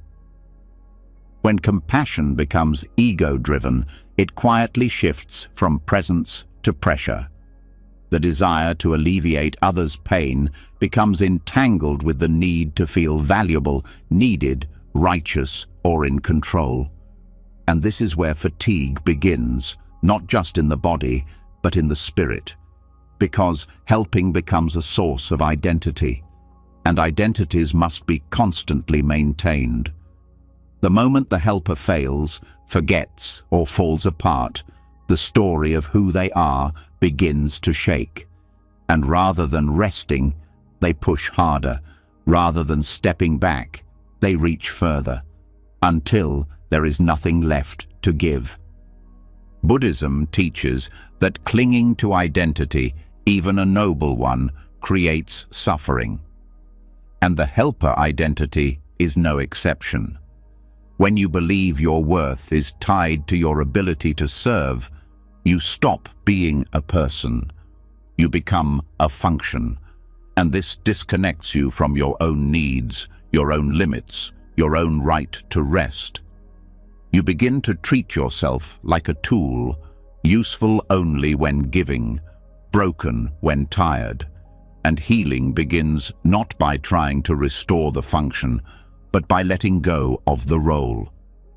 This is where Buddhist humility becomes medicine, not the humility of self-deprecation, but the humility that arises from seeing through the illusion of a fixed self, from understanding that suffering belongs to all beings and no one can carry it alone, that no person is the source of salvation, that wisdom and compassion are not personal achievements, but universal qualities that arise when the mind is quiet and the heart is open.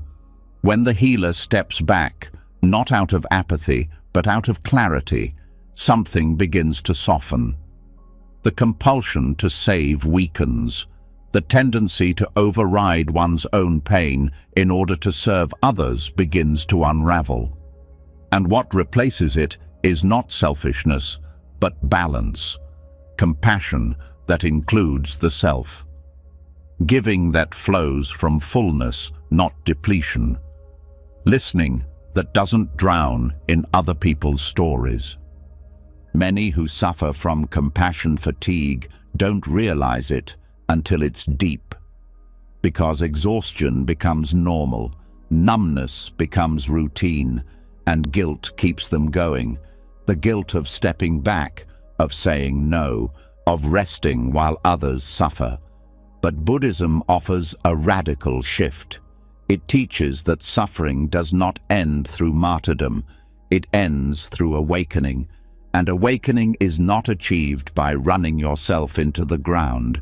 It is revealed when the striving stops.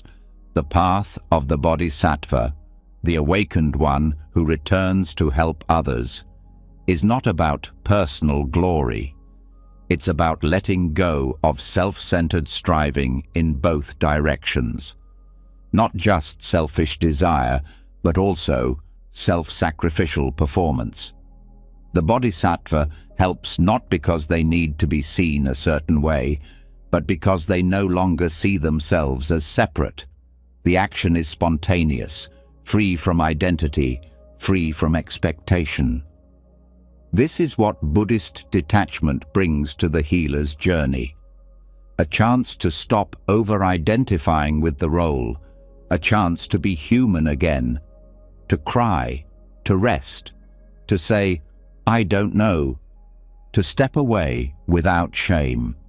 And in that space, true compassion can be reborn, not as duty, but as a natural response, not as a mask, but as an expression of presence. The body often gives the first signals. tiredness that doesn't go away with sleep, irritability that feels out of character, a slow dulling of joy, of meaning. These aren't failures. They are messengers, not telling you to do more, but to stop, to listen, to let the role fall away so the person underneath can breathe again. This doesn't mean abandoning service. It means returning to it with clearer boundaries, with deeper awareness, with the humility to say, "This pain is not mine to carry alone." It means trusting that others have their path, their dharma, and that your presence is not the source of their healing. It is simply one condition among many. There is a deep healing that comes when the helper surrenders the need to be the one who always helps, when they allow themselves to be helped, when they receive without guilt, when they rest without proving, when they see that the Dharma doesn't need them to perform, it simply needs them to be honest, open, and present. In practical terms, this means scheduling rest as sacred, not as a reward, but as part of the path. It means checking the motivations behind your service. Are you giving because the moment asks for it, or because your identity demands it?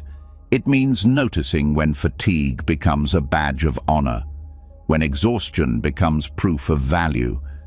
These are signs that the ego has co-opted compassion. The remedy is not withdrawal.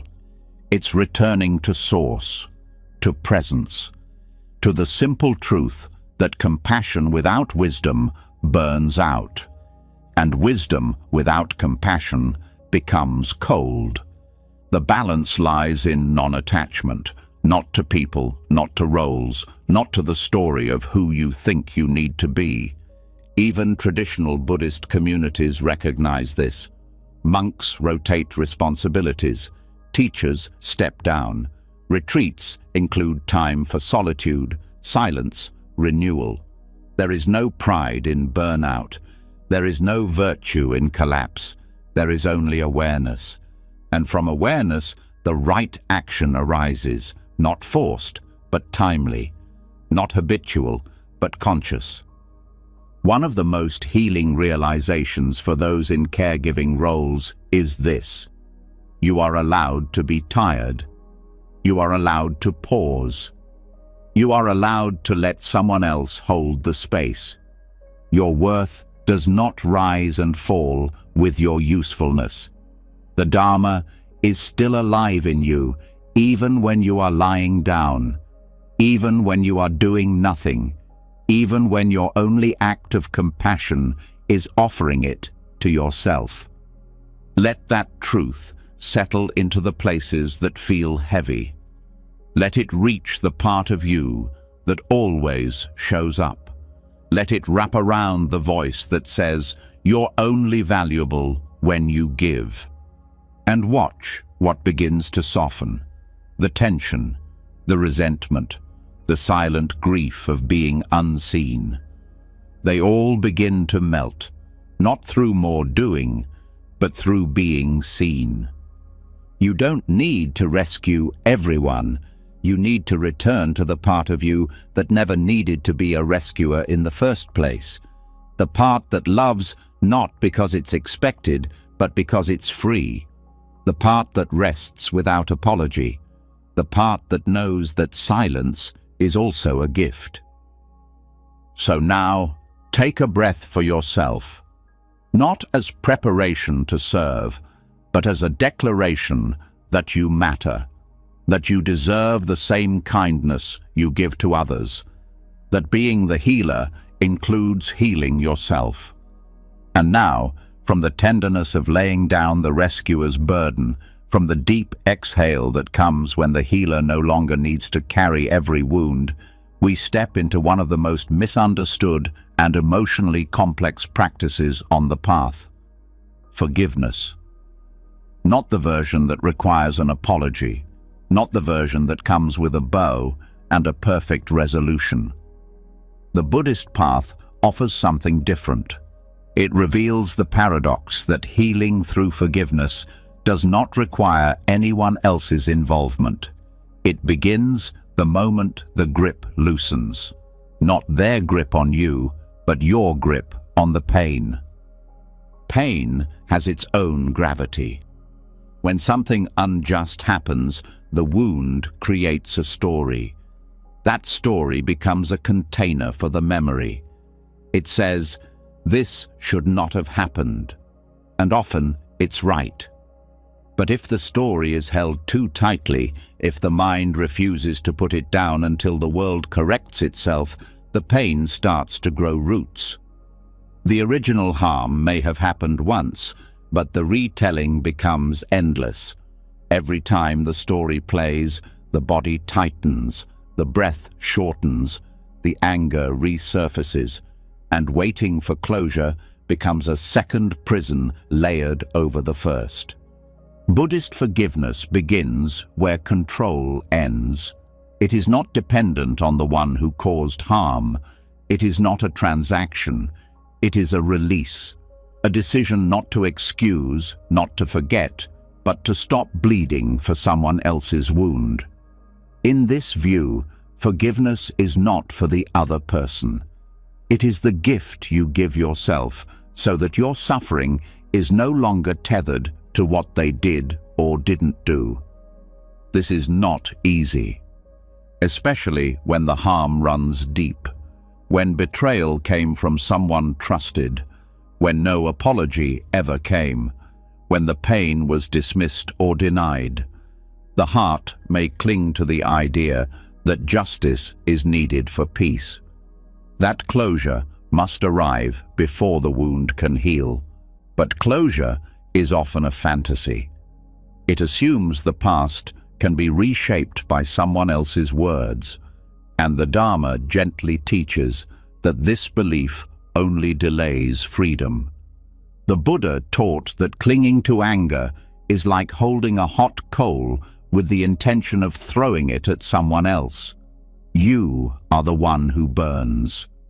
Forgiveness in this light is not agreement with what happened. It is not minimizing it. It is simply putting the coal down, not because the fire went out, but because you're done being the one who holds it.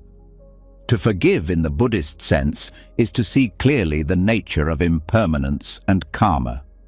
Everything that arises, including harm, is a result of causes and conditions, most of them outside our control.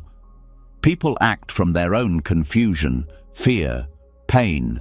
This doesn't make it right, but it makes it understandable, and understanding opens a small doorway where blame once blocked the light. This is where metta, loving kindness, enters the practice.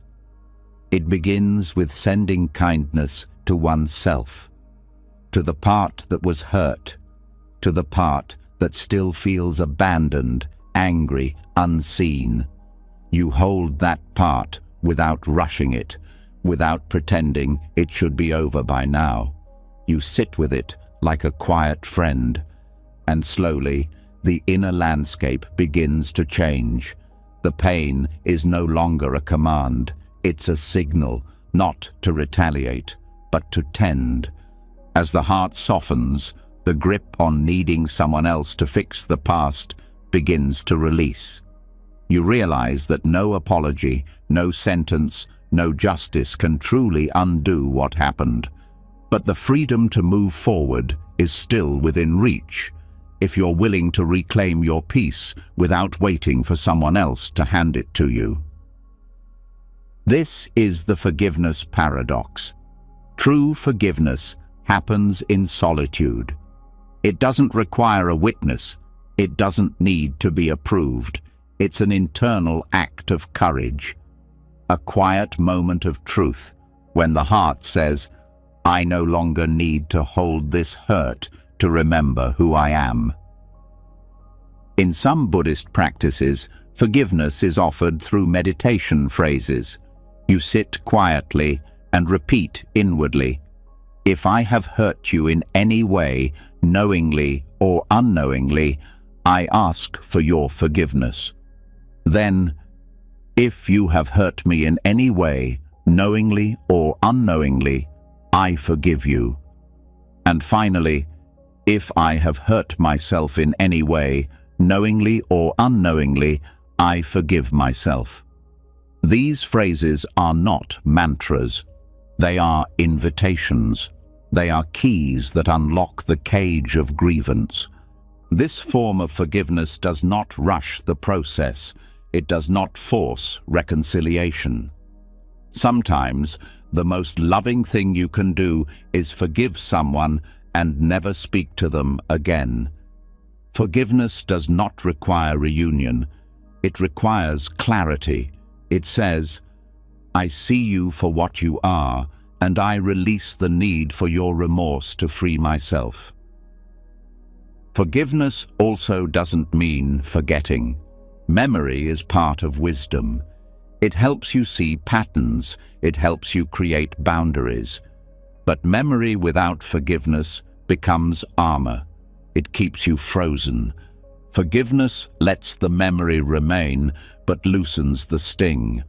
It turns the story into a teaching, not a trap. Some resist forgiveness because they believe it lets the other person off the hook. But Buddhism makes a crucial distinction. You are not letting them escape responsibility. You are letting yourself escape the cycle of suffering. Karma is not erased by forgiveness. It continues. Every action has its result. But that result does not need to live in your heart forever. Often, the hardest part is self-forgiveness. The mind loops on what you should have seen, what you didn't say, what you allowed. But guilt, like blame, holds you hostage to the past.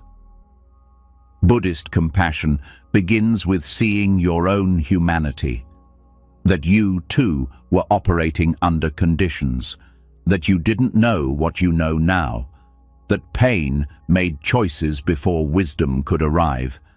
Forgiveness of self is not letting yourself off easy. It is telling the truth without punishment. It is letting the heart rest from its own war. Forgiveness also becomes necessary in daily life, not just in large betrayals. Small grievances build up. The friend who forgot to text back, the stranger who cut you off, the family member who speaks without listening. Without a practice of letting go, these moments collect. They turn into emotional static. And soon, your heart is cluttered. Forgiveness clears the field. It lets you breathe. This doesn't mean becoming passive. Forgiveness doesn't mean silence in the face of harm. You can forgive and still say, "This is not okay." You can forgive and walk away. The key is whether your action comes from presence or pain. Forgiveness gives you back that choice. It makes response possible where before there was only reaction. And sometimes forgiveness happens long after you thought it would. Years later, something softens. A word is spoken. A dream comes. A meditation cracks something open. You realize the anger is gone, not because you forced it, but because you no longer need it. That's how forgiveness works. Quietly, slowly, like a thaw. In Buddhist tradition, there's an understanding that everything is empty of fixed identity, including the one who hurt you, including the one who was hurt.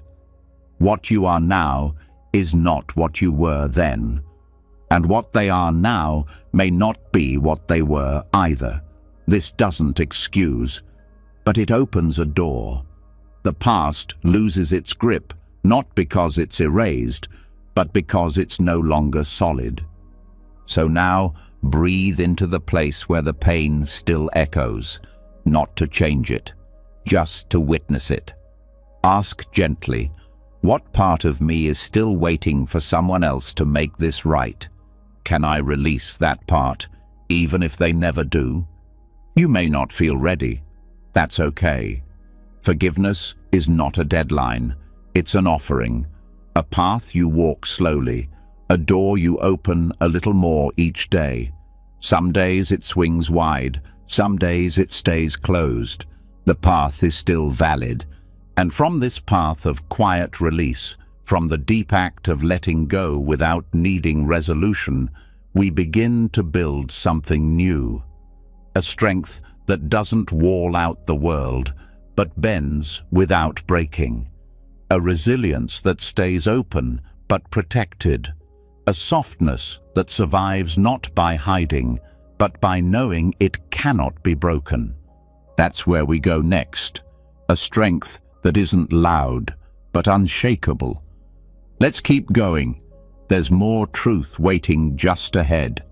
And now, from the gentle release of forgiveness, the kind that asks nothing in return, not even closure, we move into the kind of strength that doesn't announce itself with noise. A strength that doesn't need to fight to survive. One that remains open even after being hurt. One that allows emotion without being consumed by it. This is not the hardened shell most people build to protect themselves. This is something else, something softer, a kind of invisible armor that protects without numbing, a resilience that moves like water, fluid but powerful. In Buddhist practice, resilience isn't the ability to avoid suffering. It's the capacity to meet it with presence. It's not the absence of vulnerability.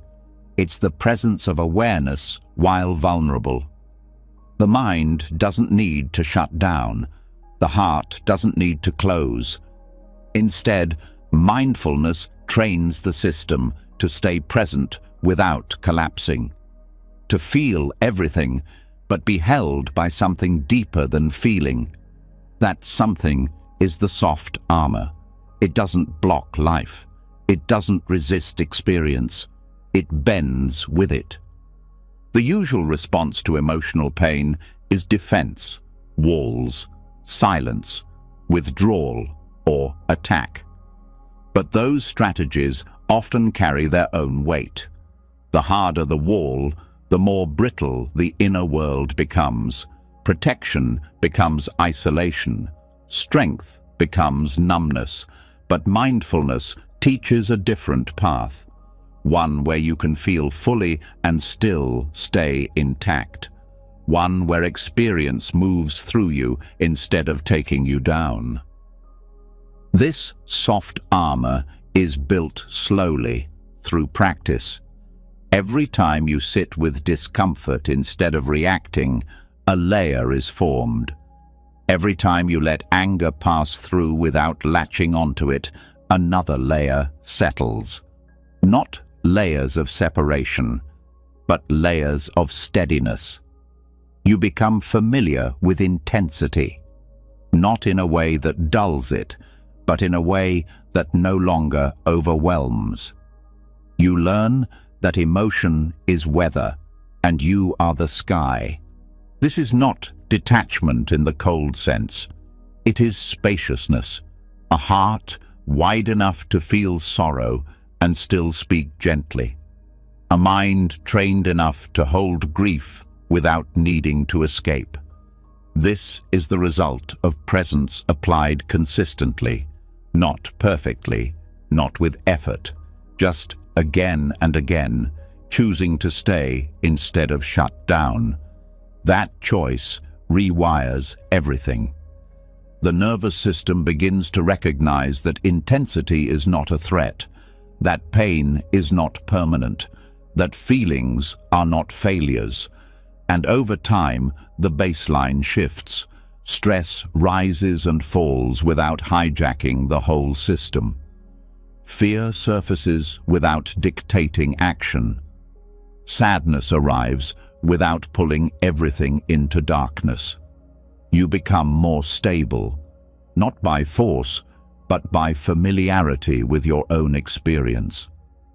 This kind of resilience doesn't always look impressive. It's quiet, It's the pause before responding.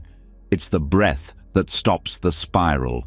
It's the ability to hear criticism without collapsing, to love again after heartbreak, to feel anger without acting it out.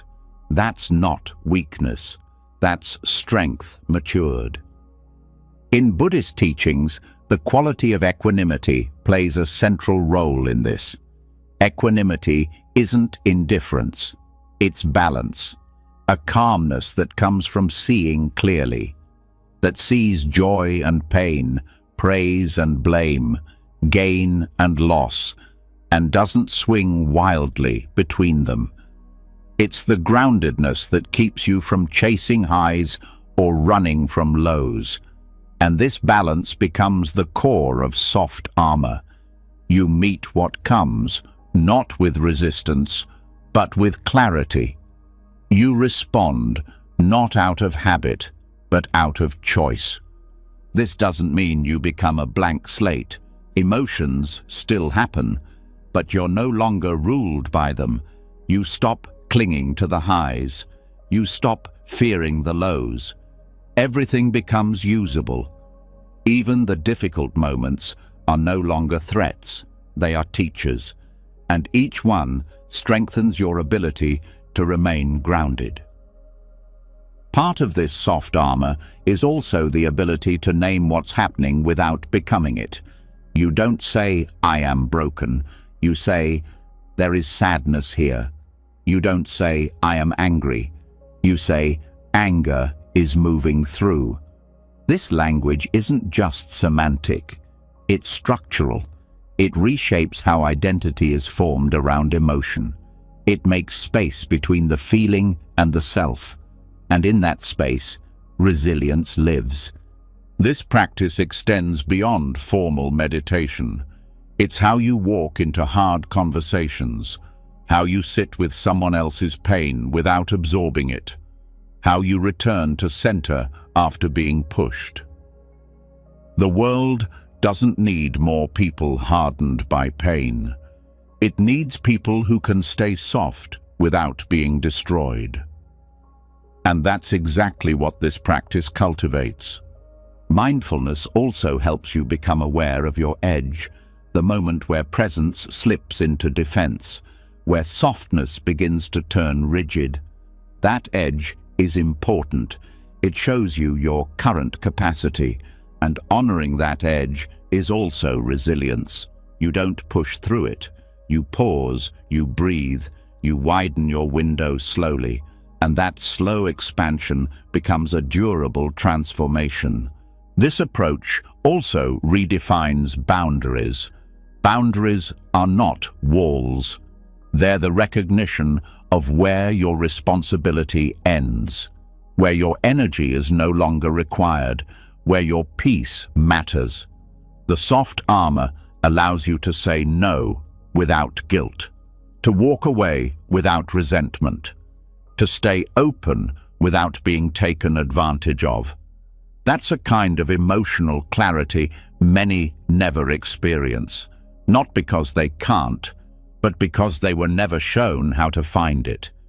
In relationships, this clarity becomes a gift. You stop playing roles. You stop reacting from wounded patterns. You show up with presence, honesty, steadiness, and you give others the space to do the same. You don't absorb their storm. You witness it. You don't try to fix their silence. You respect it. And in that respect, both people grow. When life throws chaos your way, and it will, the soft armor doesn't stop the impact, but it changes the way you receive it. You fall, but you don't shatter. You hurt, but you don't shut down. You get back up, not with bitterness, but with quiet strength. And each time you do, that inner stability grows deeper.